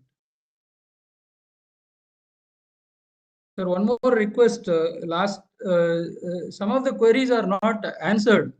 I don't know the reason, but I would request you to, let somebody note down the points, and then, respond to all the queries, because this is the only, opportunity for us to understand the business well. My second point is on the dividend front. See, Mr. Sinha explained that the share price has gone up from 197 to 220 plus today. But as a shareholder who has invested at this level, see, I understand the companies don't have any control over the share price. But when you take care of all the stakeholders, whether it is suppliers, employees, government, or the society, you should also take more care of the shareholders. Two rupees is no doubt a better return as compared to the previous years. But when you compare it with the share price, the price at which the shareholders invest, the return is not reasonable. So I would suggest that you should have some benchmark, on the median price or the average price of 52 weeks. You should provide a return of 3 to 4% to the shareholders. That will be a reasonable return, is what I would suggest. I'm just bouncing off this idea. Maybe you can consider. It may not be possible for all the companies, but see, your EPS was 10. You could have given a better, dividend. Instead of 2 rupees, you could have given 4 rupees or 5 rupees. If the performance next year is not good, you can always reduce. Your group company, Tata Steel, last year they paid 51 rupees. This year, because the performance of the whole steel industry was not good, they had reduced it to 3.6 rupees. That is 36 rupees. So that is fine. But in good years, you should reward the shareholders. So that is what I would propose from my end, and I would request the other fellow shareholders also to propose similarly, so that we don't look at the share price, because I'm not a shareholder who wants to just invest and get out the company after some years, after seeing some good returns. That's not the intention. I've been a shareholder for the last 9 years, and as long-term investors, we would expect a reasonable, decent return from the investments that we make.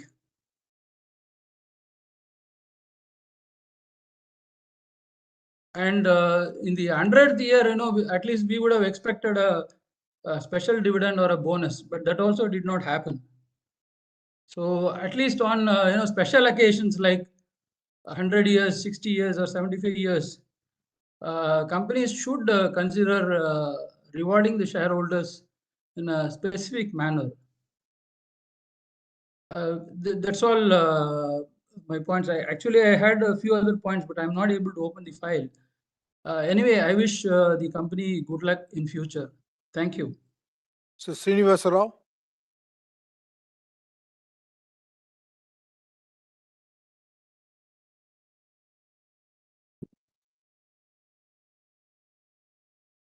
Hello. Hello. Am I audible? Yes. Good evening, everyone.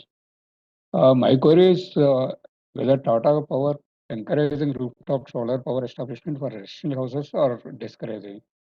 If you are encouraging the establishment of solar power systems for residential houses, what are the measures taken to reach the individual houses who are interested to establish the solar power systems over their residential houses and meet the power needs of theirs?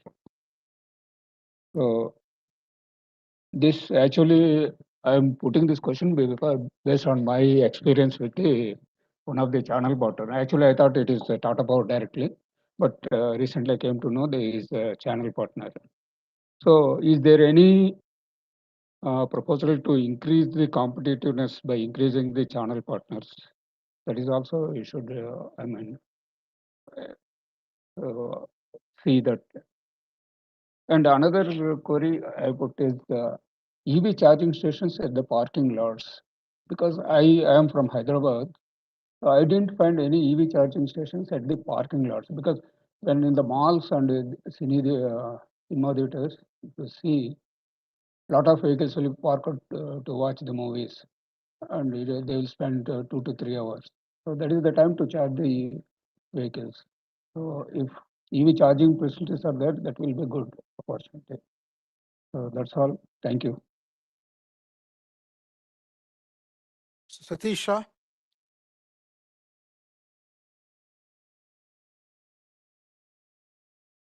Hello, my name is Satish Shah. What is your future planning and regarding dividend policy, sir? Thank you. Bharat Shah.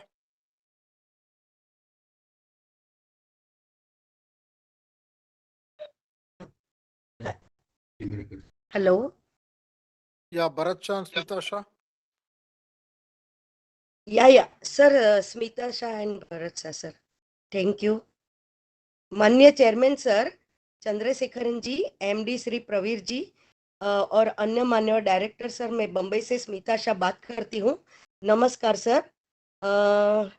Sir, पहले तो मैं कहूँगी कि अपना company का revenue और अपना जो प्रॉफिट आफ्टर टैक्स बहुत एक्सेलेंट रहा है और कई सारे आपने अवार्ड्स जो प्राप्त किए, KPMG India ESG excellent award gold sealed, जो आईसीएआई थ्रू जो प्राप्त किया, सिल्वर अवार्ड, जैसे कई सारे एक से बढ़कर एक अवार्ड आपने प्राप्त किए। और खासकर एमडी जी प्रवीर जी को मैं स्पेशल बधाई देना चाहूंगी कि आपने best CEO power sector at the business, आप बेस्ट सीईओ का अवार्ड जो प्राप्त किया, सो एक्सेलेंट अवार्ड के लिए प्रवीर जी आपको बहुत बहुत अभिनंदन। और सर, आपकी लीडरशिप में आपने बहुत अच्छा एक्सेलेंट वर्क करके दिखाया है, सो आपको भी और पूरी टीम और एम्प्लॉय सभी को बहुत बहुत अभिनंदन सर देना चाहती हूँ। और डिविडेंड जो आपने दिया, बहुत बहुत धन्यवाद सर। अब मैं जरूर पूछना चाहूंगी कि लास्ट बोनस आपने कब दिया था, तो जरा बताएं। और अभी आपके फ्यूचर में और कहाँ कहाँ सोलर प्लांट और पावर प्लांट और क्या प्लान है, तो जरूर बताने की कृपा करें। और सर, मेरी हम्बल रिक्वेस्ट है कि आपके जो इतने सारे अच्छे प्लान जो बनाए हैं, तो 4 साल से हम दूरी से तो रहे हैं, तो जरूर आप एक प्लान की आबू या तो मुंद्रा प्लांट की जरूर विजिट कराइए सर। जब तक मैं मुझे पता ही है, 2019 में अपने अनुज जी ने एक विजिट की थी तभी, लेकिन कोरोना शुरू होने के कारण वो कैंसल हो गई थी। तो सर, अभी तो सब क्लियर तो हो गया है, तो सर एटलीस्ट आप ये विजिट अभी इस साल तो जरूर कराने की कृपा करें। बाकी तो सर, हमें आज हम 4 साल से आपको यूं ही मिल रहे हैं वर्चुअल में, तो आपके साथ जो जुड़ाने में हमें फिजिकल कॉपी भी बिफोर टाइम मिलती ही रहती है। तो गुड इन्वेस्टर सर्विस के लिए ऑलवेज स्माइलिस्ट कंपनी सेक्रेटरी श्री हनोज जी का मैं आभार व्यक्त करती हूँ। और उनके साथ उनकी पूरी टीम हमेशा शेयर होल्डरों को एजीएम के टाइम फॉलो अप करके बहुत ही आपके साथ अच्छे से ये वर्चुअल एजीएम में जुड़ाने में हेल्प करते हैं। तो उनकी पूरी सेक्रेटरी टीम को बहुत बहुत धन्यवाद करती हूँ।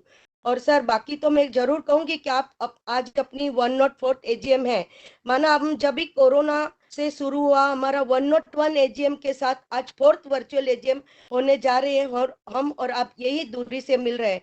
तो मैं जरूर कहूंगी कि जब ऊपर वाले की कृपा जरूर बनी रहेगी, तो नेक्स्ट ईयर हम जरूर फिजिकल एजीएम में मिलते रहेंगे। बाकी तो हमारा ऑलवेज सपोर्ट आपके साथ रहा है, सो आज के सभी रिजोल्यूशन में मैं मेरा फुल्ली सपोर्ट करती हूँ और जरूर नेक्स्ट ईयर एजीएम में रूबरू मिलेंगे। और आप सभी की ऑलवेज गुड हेल्थ वेल्थ अच्छी बनी रहे, यही ईश्वर से प्रार्थना करते हुए आपको फ्यूचर्स की ढेरों शुभकामनाएं देते हुए मैं धन्यवाद करती हूँ। सर, चालू रखिए, भरत सा बात करते। Thank you sir.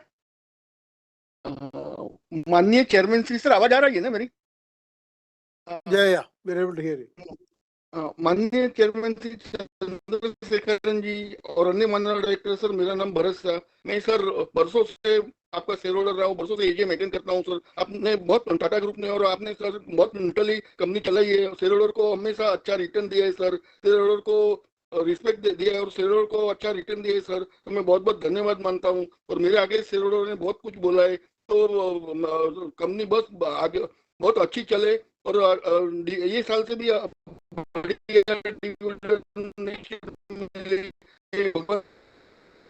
सर मेरे आगे सारे अवार्ड मानता हूँ और सीएसआर एक्टिविटी भी बहुत अच्छी चल रही है, तो मैं बहुत बहुत धन्यवाद मानता हूँ सर। और सर आगे जो शेयर ने बोला ऐसा सर, लास्ट टाइम भी अपना टाटा का खपोली प्लांट की विजिट अनुज जी ने कराई थी। एक लॉट गया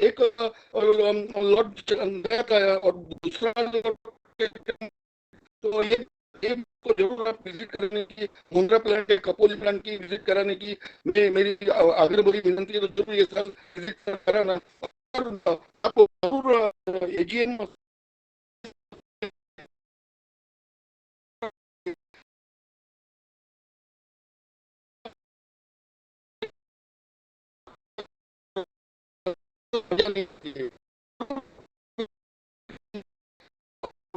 Mr. Barasha, your voice is losing.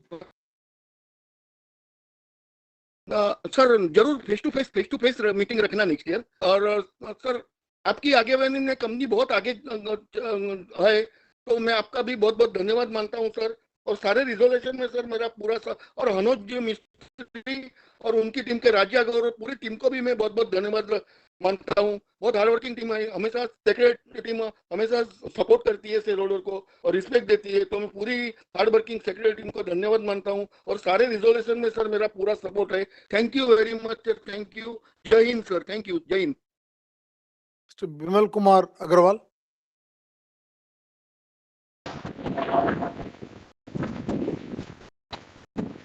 Hello, can you hear me? Yes, sir. Hello. We can hear you. Hello. Can you hear me? Yeah, yeah. Yeah, okay. Thank you. Good afternoon to everyone. First of all, I thank the company secretary and also his team and also the management.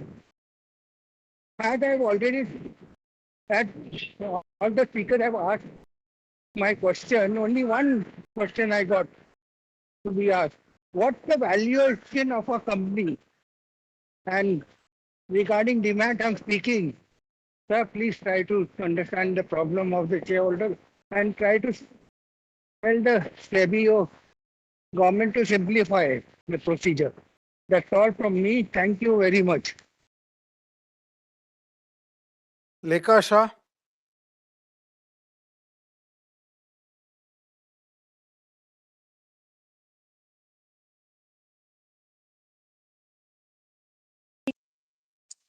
Ms. Shah, please proceed.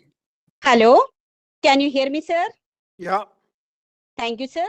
Respected Chairman, sir, Board of Directors, and my fellow members, good afternoon to all of you. Myself, Lekha Shah from Mumbai.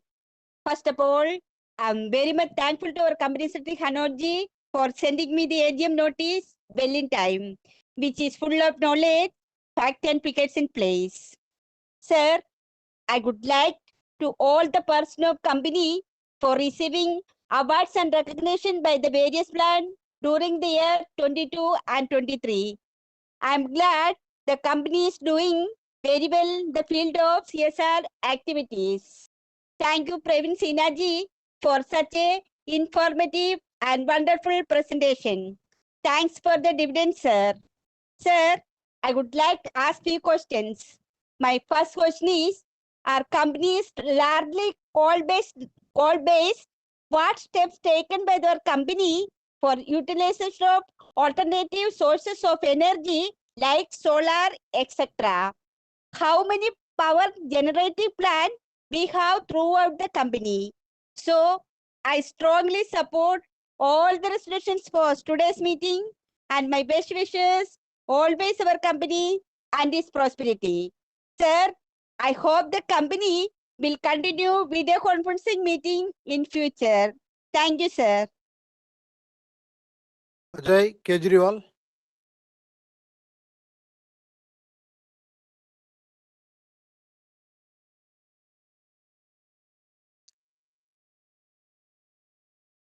Ajay Kejriwal. Audible, sir? Yes, sir. Good afternoon and namaste to our honorable chairman, Shri Chandrasekhan ji, Dr. Praveer Sinha, and all other dignitaries. First and foremost, I take this opportunity to congratulate and thank the entire team at Tata Power for the commendable effort taken by them in the growth of our company. My question is about EV charging stations, sir. I want to know if our company has a tie-up only with Tata Motors for installation of charging unit at the customer's place, or also has a tie-up with other manufacturers as well. Kindly name them if you can. Also, I would like to know the future plans of our company pertaining to support the EV charging facility in the country. Do we plan to become the sector leader, or what are the challenges faced by our company in the EV charging station work? I thank the company for sending the hard copy of the annual report. I beg to apologize before the chair if you feel I have made any mistake. Thanking you, signing off, Ajay Kejriwal, a proud shareholder of Tata Power. Thank you, sir.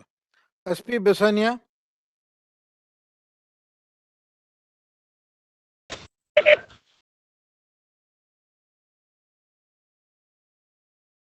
Yes, sir.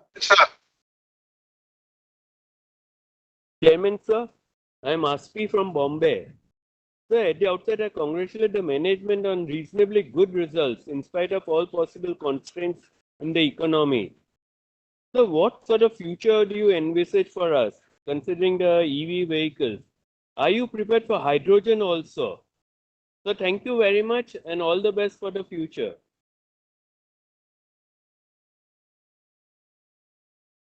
Mr. Sailesh Mahadevia.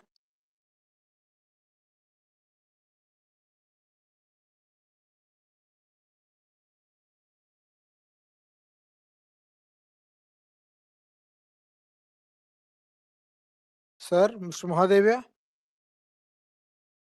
Yes.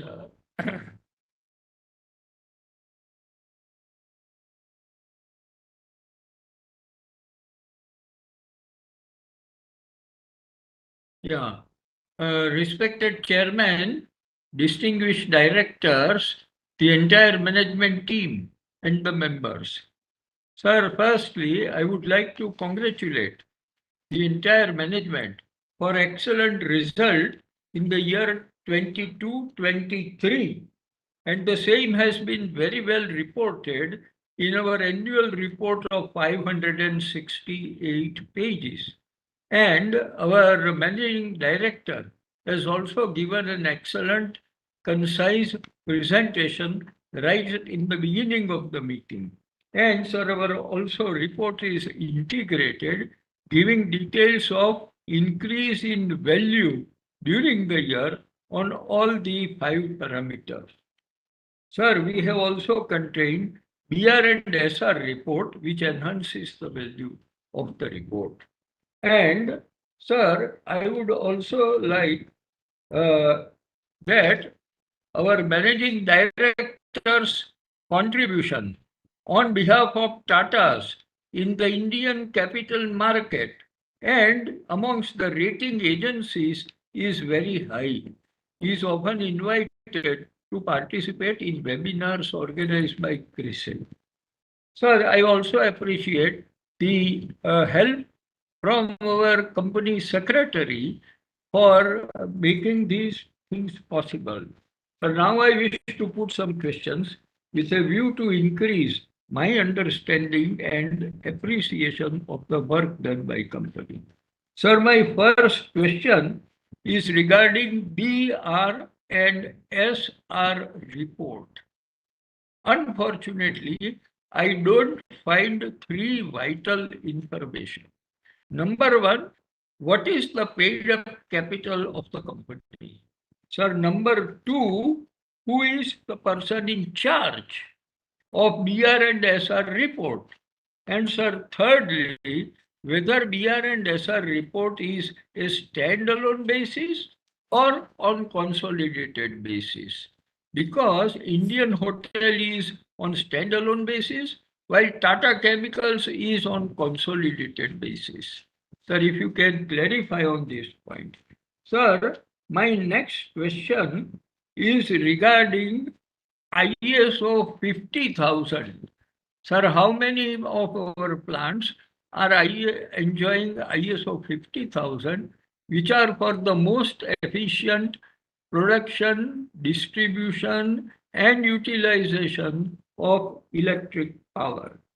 Sir, my next question is that recently a tender of Maharashtra government for electrical power was floated, and unfortunately we lost that order worth about 7,000 crore, and that order was won by Torrent Power. Sir, may I know whether we had bid for the same, and if we have lost, I would like to know why we have lost, because Maharashtra is after all our center for more than 100 years. Sir, my next question is regarding the EV charging stations. We are pioneers. We are doing excellent work in this field. I would like to know whether these PV charging stations are already profitable or when are they likely to be profitable? And secondly, that our group is very much involved in the EV facilities in the entire value chain, right from the beginning till the battery power, etc., is generated. Sir, I would like to know what is the specific contribution of Tata Power. Sir, my next question is regarding the excellent social work being done by our company. However, sir, I would like to know the economic impact of our CSR work, which should also be presented, because after all, the ripple effect or the multiplier effect of our expense in CSR is much higher than the actual cost which we are incurring. And sir, my last suggestion is regarding one of our subsidiaries, Nelco. We are holding 48% shares in that company and 2-3% by some other company of our group. Now, Nelco has a very big program.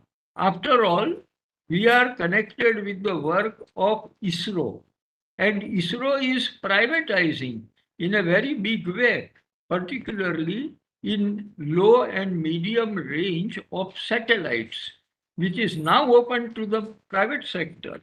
And further, we have a very efficient new chairman and CEO of Lakshmi Narayanan, and I am sure he will be able to take care of this company, and the shareholders' value will be unlocked if we hive off this particular activity, and our work will be very much appreciated in the capital market. Sir, with this, I wish our organization every success in all our efforts in the times to come. Thank you very much indeed. Namaste. Thank you, sir. Thank you. Om Prakash Kejriwal. So Mr. Kejriwal has not joined the meeting. You may move on to the next. Mr. Kotwani.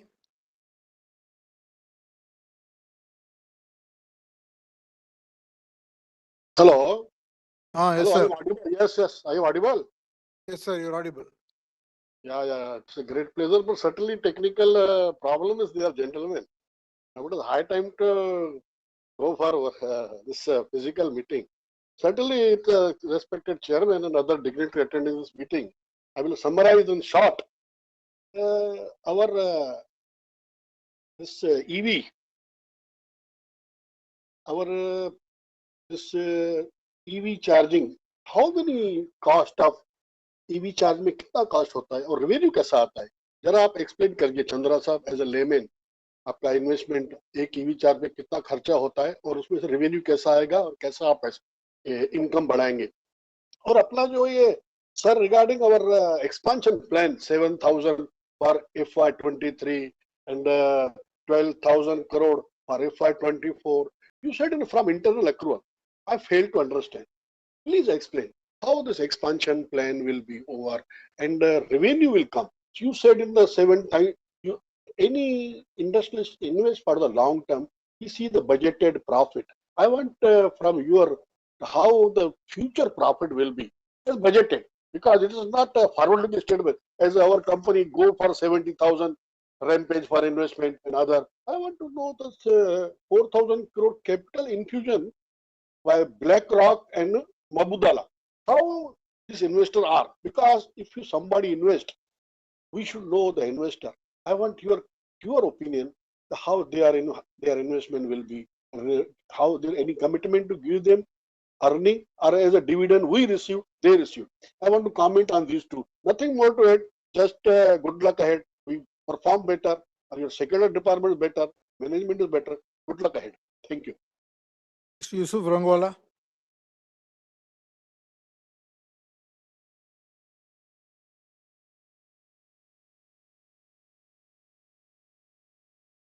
Mr. Rangwala. Namaskar, sir. Respect dynamic chairman. How are you, sir? This is 104 company general meeting. My best wishes. You have given 1 rupee, 2 rupees dividend, sir. This is very handsome and very handsome return, sir. 1 rupees ka share we have given excellent dividend, sir. I'm very thankful to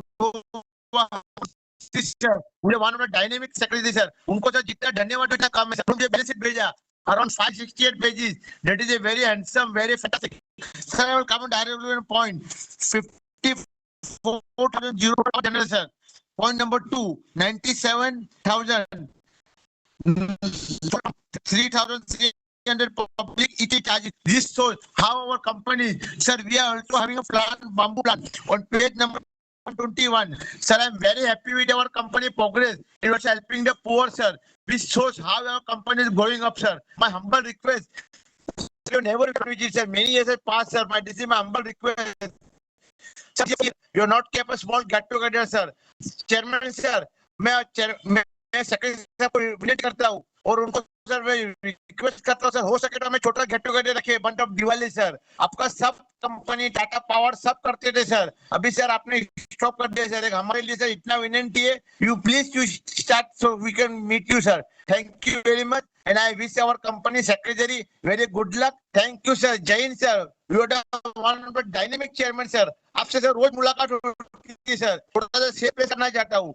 चमकता रहे सूरज, चमकता रहे सूरज जैसे आपकी रोशनी है sir. कभी सूरज अपनी रोशनी कम नहीं करती है, ऐसा अपना टाटा पावर का भी रोशनी कम नहीं होती है. और एक शेयर पेश करना चाहता हूँ अपने सेक्रेटरी के बारे में सर. उनकी सूरज जैसे जैसे जैसे चमक रहती है सर, ऐसा हमारे पास secretary sir. I am very happy and very thankful to our company secretary. और आपका शेयर डिपार्टमेंट ने मुझे फोन किया था. This shows how you are caring for the shareholder. I am thanking you all the shareholder from our side. Thank you very much. Wishing you all the festivals, sir. Diwali, Dussehra, and all the festivals, sir. And happy Ganesh Chaturthi also, sir. Thank you very much, sir. Jai Hind, sir. And my speech is only, sir. Thank you, sir. Jai Hind, sir. Thank you. Thank you, sir. Ms. Prakashini Shanai?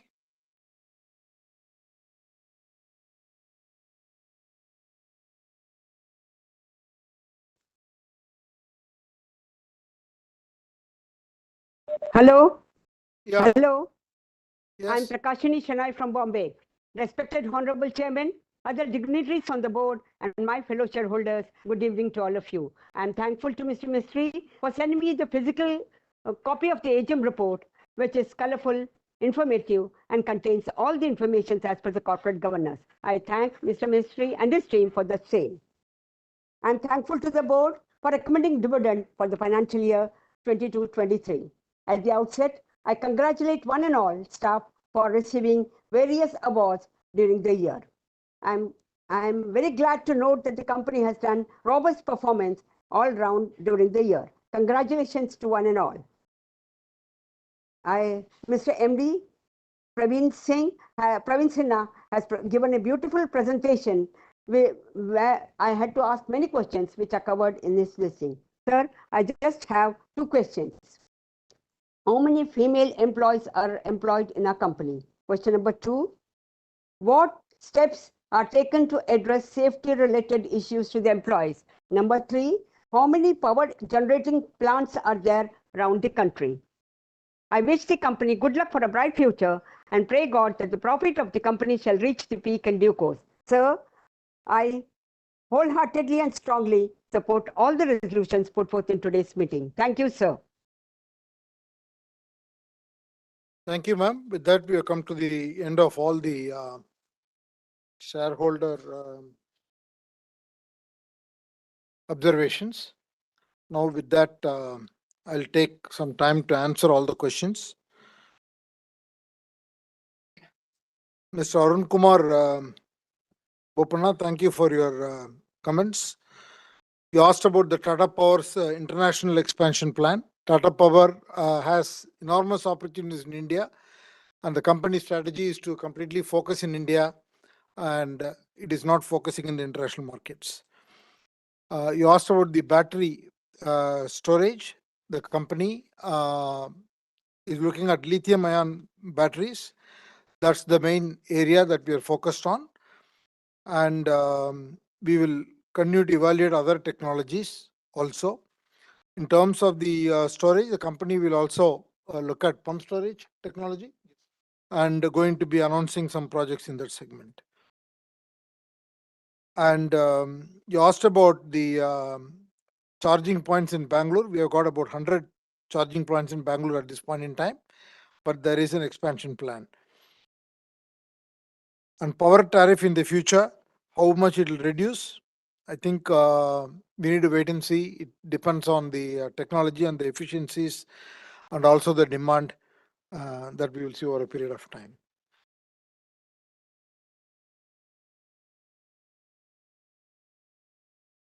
Mr. Santosh Kumar Saraf, your comments on charging plans in public spaces, malls, etc., we have taken note of. Actually, that is very much in line with the company's expansion plan. It's just that the number of places we have to put the charging points is so many. So even though we are growing aggressively, but it is taking time.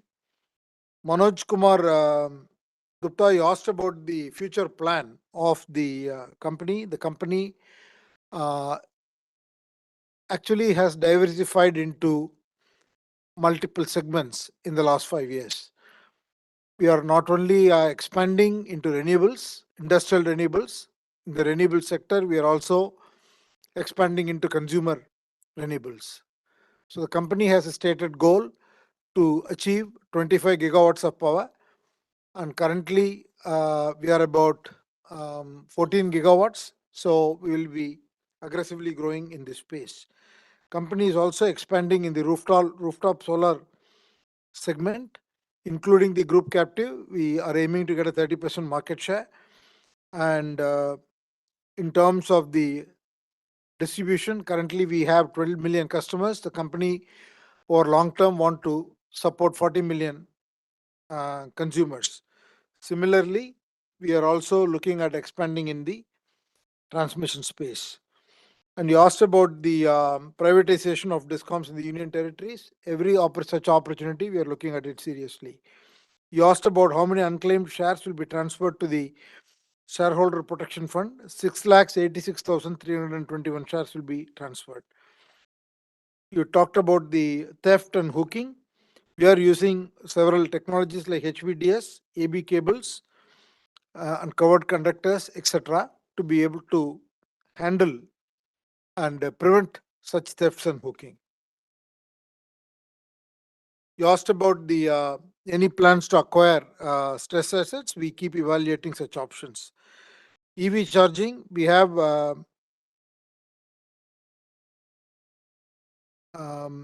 already installed about 1,300 such charging points in residential and complexes, but we are continuing to increase this, as I was already saying. You asked about how much is the capex for renewables. Out of the 12,000 crores, 7,000 crores will be towards renewable power. Mr. Ashish Kumar Bansal, you asked about plant visit. I think if you arrange a plant visit, we will definitely let you know. All your queries that you sent by email will be answered. The company secretary will get back to you. Mr. Tamal Kumar Mujumdar, I want to give you asked a lot of questions, and your voice was not very audible to the extent that I could hear. Let me first of all answer it in a strategic level. You made a point that the company's profits have increased primarily or significantly due to the increase in other income. So I want you to appreciate the strategy the company has been pursuing over the last few years. First, we have diversified our business, and we have brought the business in terms of 4 important segments, which is the coal power, which we are not expanding, renewable power. Third is in the renewable power, we have both the industrial renewables as well as renewables for consumers using solar rooftop predominantly. And also, we are now getting into group captive power. The third area is the distribution. We invested significantly in getting the Odisha Discom. And the fourth, we are expanding into transmission. So the company's revenue profile and the profit pool are expanding. And this will ensure that we are expanding into these 4 segments and we are not overly dependent on one particular source. The second, the company for a long time was burdened with the Mundra project. While it is not fully resolved, last year we had a benefit because of the Section 11 that also contributed to the company's revenue line and achieving an overall 90% availability of the traditional power plants, but also it helped in reducing the losses in the overall profit due to Mundra. And the coal price stayed high, so the dividend that we got last year from the coal company was also high. So there will be such level of income which is owned by the company that will accrue. But the point I'm making is overall the company has diversified and the profits are coming from multiple segments. You asked about why our consumer base in the distribution area is stagnant. Actually, it is not stagnant.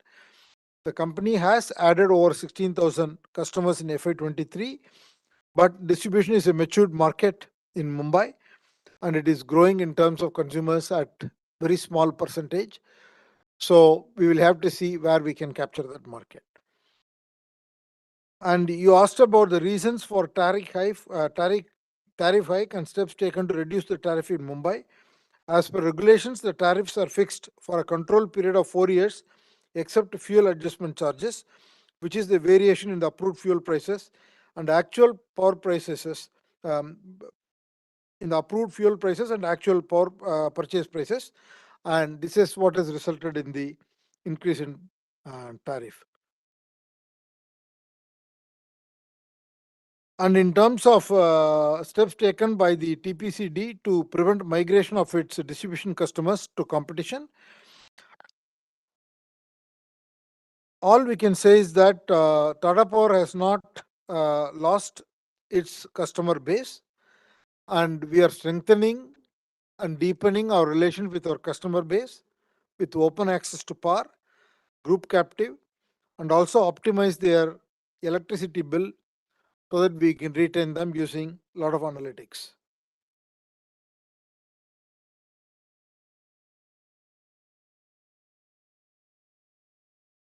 You mentioned about the company officials have advised customers to wait till July before shifting, as the tariff hearing is due with the appellate tribunal. Here, all I want to say is that the company has challenged the tariff determination in the appellate tribunal for a variety of reasons, a large number of issues, which I will not list here. So if you really want to understand that, definitely the company will be able to speak to you offline.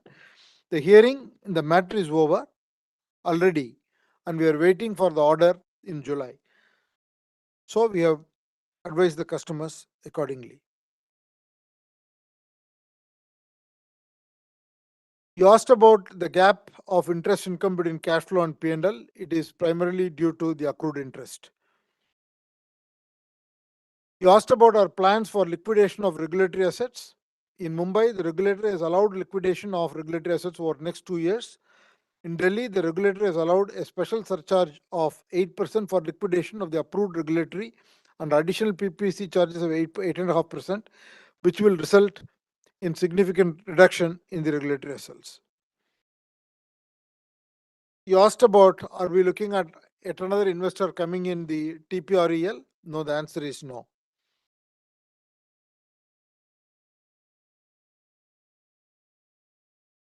You asked about the status of merger of all the renewable subsidiaries. The renewable company merger process is with NCLT, and we hope it will be completed this fiscal year.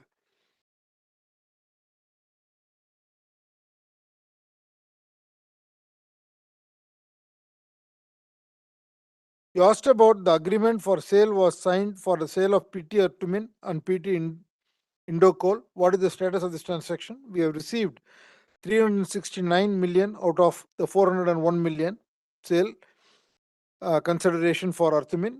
This is pertaining to our strategy to consolidate and monetize non-core investment for future growth plan and reduce debt. The balance is expected in the current year. See, one of the activities we are undertaking in Tata Power is to primarily stay with the core businesses which I outlined, and all the non-core assets we want to liquidate. In a manner of speaking, even the coal blocks that we have at some point in time, we will have to divest because that is not an asset we want to own forever. Because we are transitioning towards a renewable focused company. So some of these assets will stay with us for a number of years, and after that they will get divested.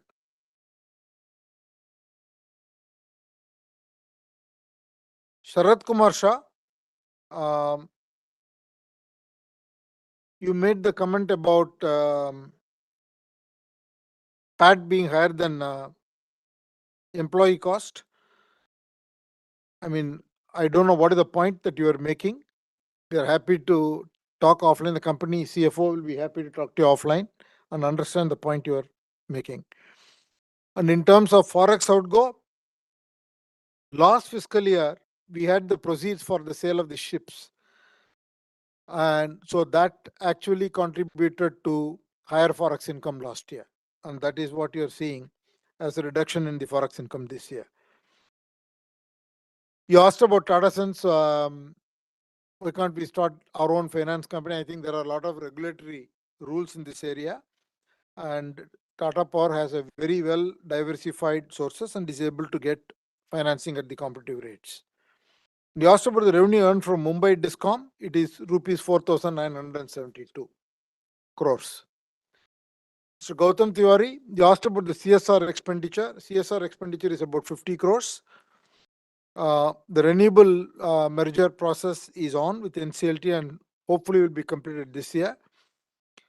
EV installation, we have 3,700 public and 234 bus EV charging points until end of March.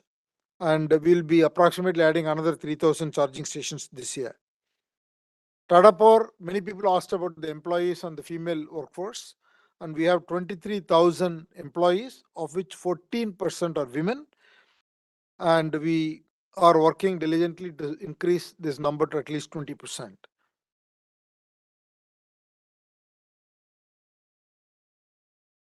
Deepshika Pasari, you asked about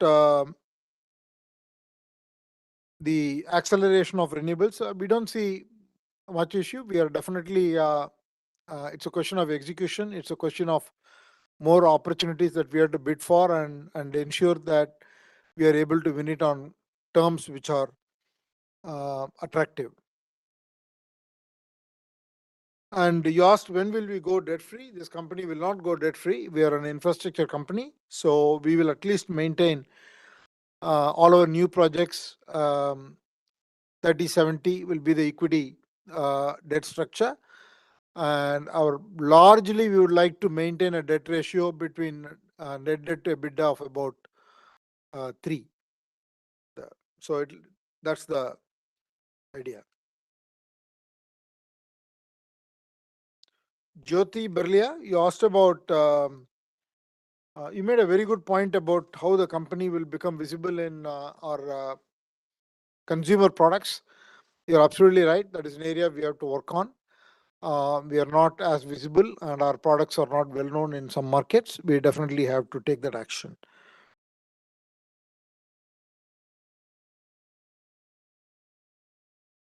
You asked about the battery energy storage. Yes, we are already answered it. We are looking at it. Sunanda Avasti,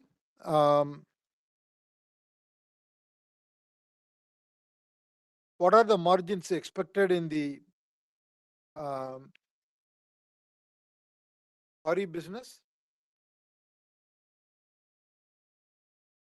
In the in renewable business, our EBITDA is very high.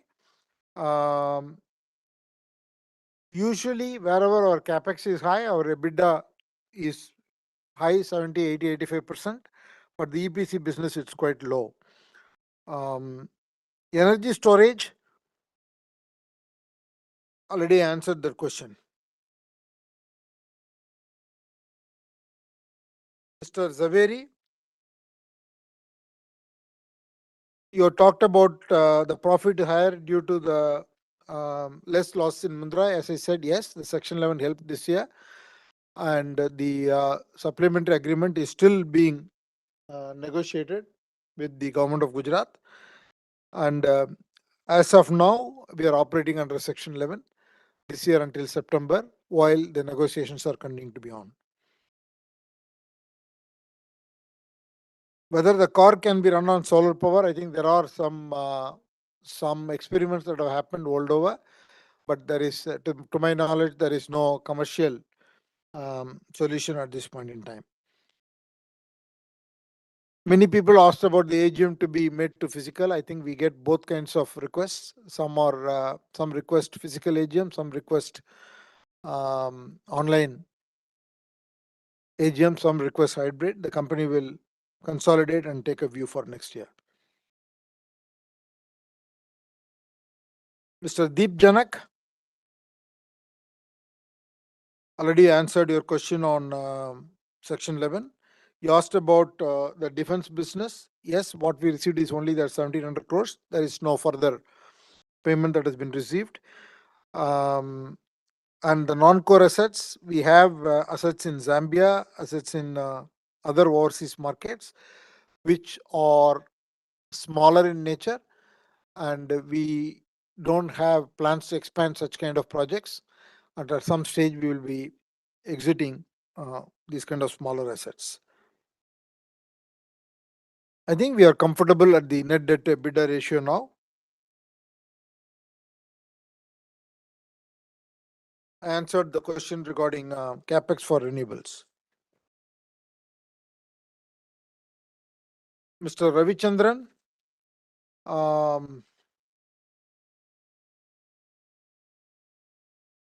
you talked about the long-term commitment risk. I think one of the things that we are doing is to continue to diversify. The company's portfolio is getting diversified, but at the same time, there are various payment security mechanisms and initiatives under the Propti scheme, which is also being leveraged to reduce the payment risk. And your comments on the suggestions regarding dividend are noted. The board of directors will continue to review the dividend payable to the shareholders. While we want to definitely reward the shareholders, we also have to keep in mind the company's growth and expansion plans and high capex that the company continues to incur. Mr. Srinivasa Rao Kilaru, again, you made the similar comment saying that you could not get access to the solar power roof solutions, and the company has taken note of it, and they will definitely look at your particular situation. But we already have 450 authorized and exclusive channel partners, but we will definitely take your input and see how we can make it competitive.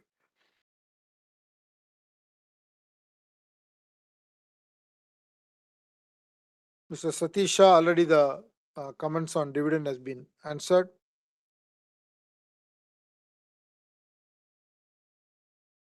Bharat Shah and Smita Shah, your comments are noted regarding the need for a physical visit. We've taken note, and if there is such a visit planned, we will let you know. The company declared its last bonus issue in 1975. As of now, we don't have any plans, but the board will always take a look at as the company's performance gets better.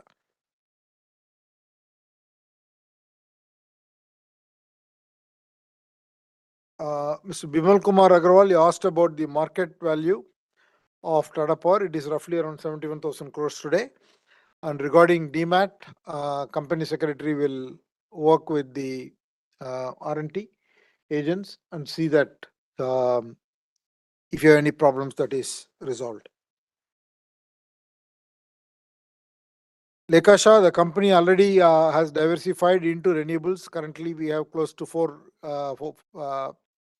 gigawatts of renewable power, and we have additional close to 3 gigawatts that will be operational very, very soon. And long term, we want to add another 15 gigawatts. Totally, there are 74 power generating companies, 41 solar, 22 wind, and thermal and hydro 11. Actually, yeah. Ajay Kejriwal, our public chargers are open to use through Tata Power Easy Charge app to all EV car users in India, in irrespective of the OEMs. Currently, we do not have a green hydrogen plan in the Tata Power company, but at the group level, we are evaluating wherever it makes sense. Mr. S.P. Besania, I think on the EV chargers, as I said, we are just under 4,000 charging points. We'll be adding close to 3,000 charging points. In the next 5 years, we should cross 25,000 charging points.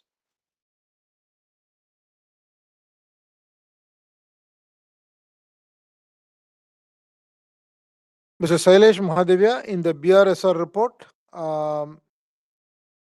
the paid up capital is 319.56 crores. The owner of this report is the Chief Sustainability Officer of the company, who is Mr. Himal Tiwari. The BRSR report is on the consolidated basis. All our major stations like Trombay, Mundra, Maitan, all these plants are ISO 50,001 certified since 2018. We did not participate in the recent hydro pump storage plant bid, but we are looking at other opportunities in this segment. The EV charging stations as a whole is not fully profitable yet, but some of the stations have become profitable. We think as we scale up, we will become profitable, and which we should expect in 2024 or 2025.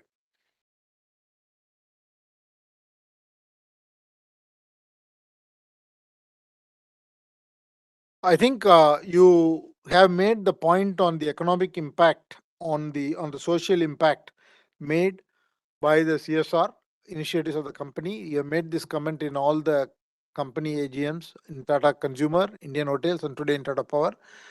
I'll take this comment and we will see how we can do a group-wide effort on this impact assessment.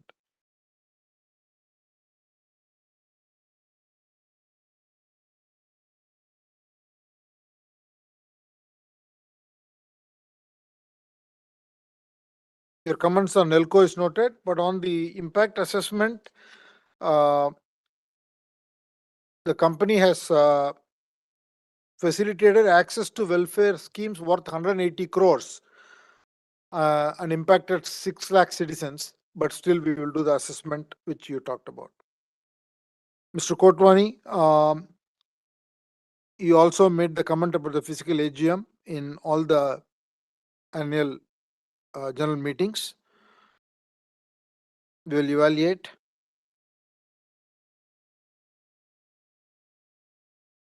See, you asked about how the capex will be funded through internal cash generation. See, Tata Power now generates at an operating cash flow level a very good cash flow because the EBITDA is in excess of 10,000 crores. So that level of operating cash flow is generated. So what is needed is the equity portion from the company, which is very much doable for all the expansions from the cash it is generating. The debt portion, which is 70% of the capex, we will raise the debt.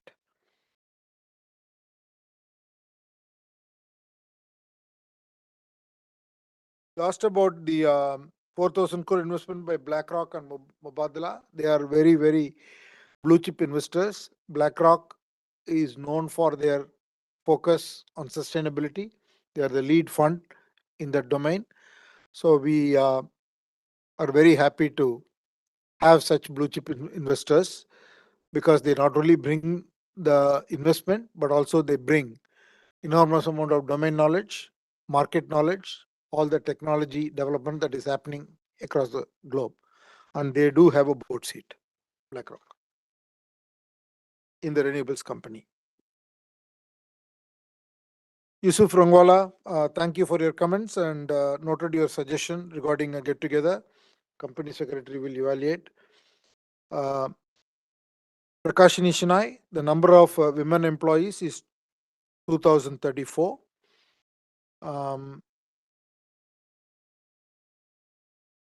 Safety is a big focus not only in Tata Power but across the group. We have also have a safety council across the group. So a lot of best practices shared between companies, and they are implemented. And also the company provides annual health checkups and other means to ensure that the employees stay healthy.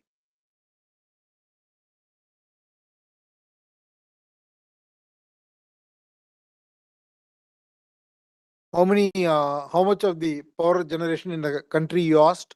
416 gigawatts of installed capacity, of about 170 gigawatts is from renewable, including hydro.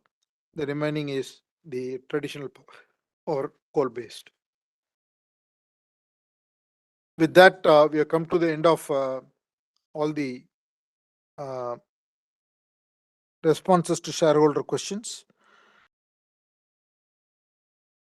Before I authorize the company secretary, Hanus Mystery, for carrying out the remaining proceedings, I also want to take a moment to thank on behalf of myself, the company management, board of directors, and the shareholders, the enormous contribution made by our company secretary, Hanus Mystery, over the last 12 years. He has been a company secretary since 2011, 1st August, and he is very popular with all shareholders and has been extremely responsive. So we want to thank him on everybody's behalf. Now I authorize Mr. Hanus Mystery to conduct the voting procedure and conclude the meeting.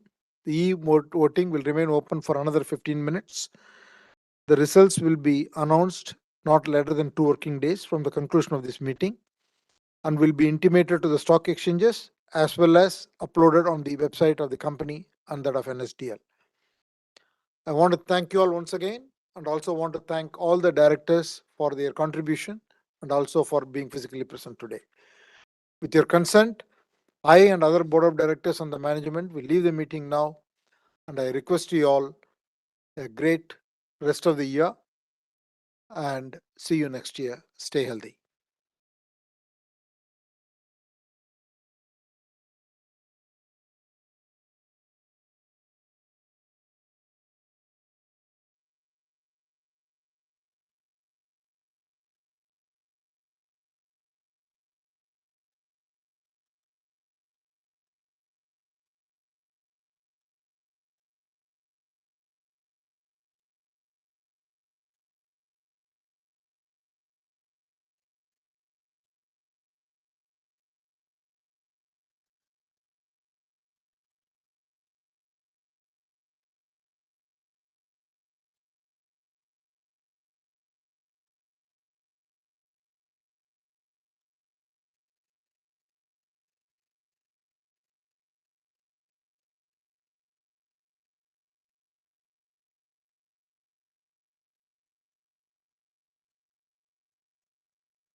Dear shareholders, the e-voting has been kept open for 15 minutes as mentioned by the chairman.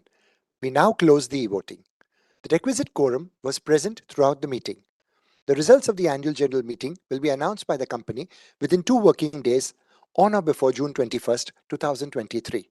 With this, I declare the meeting concluded. Thank you. Good day.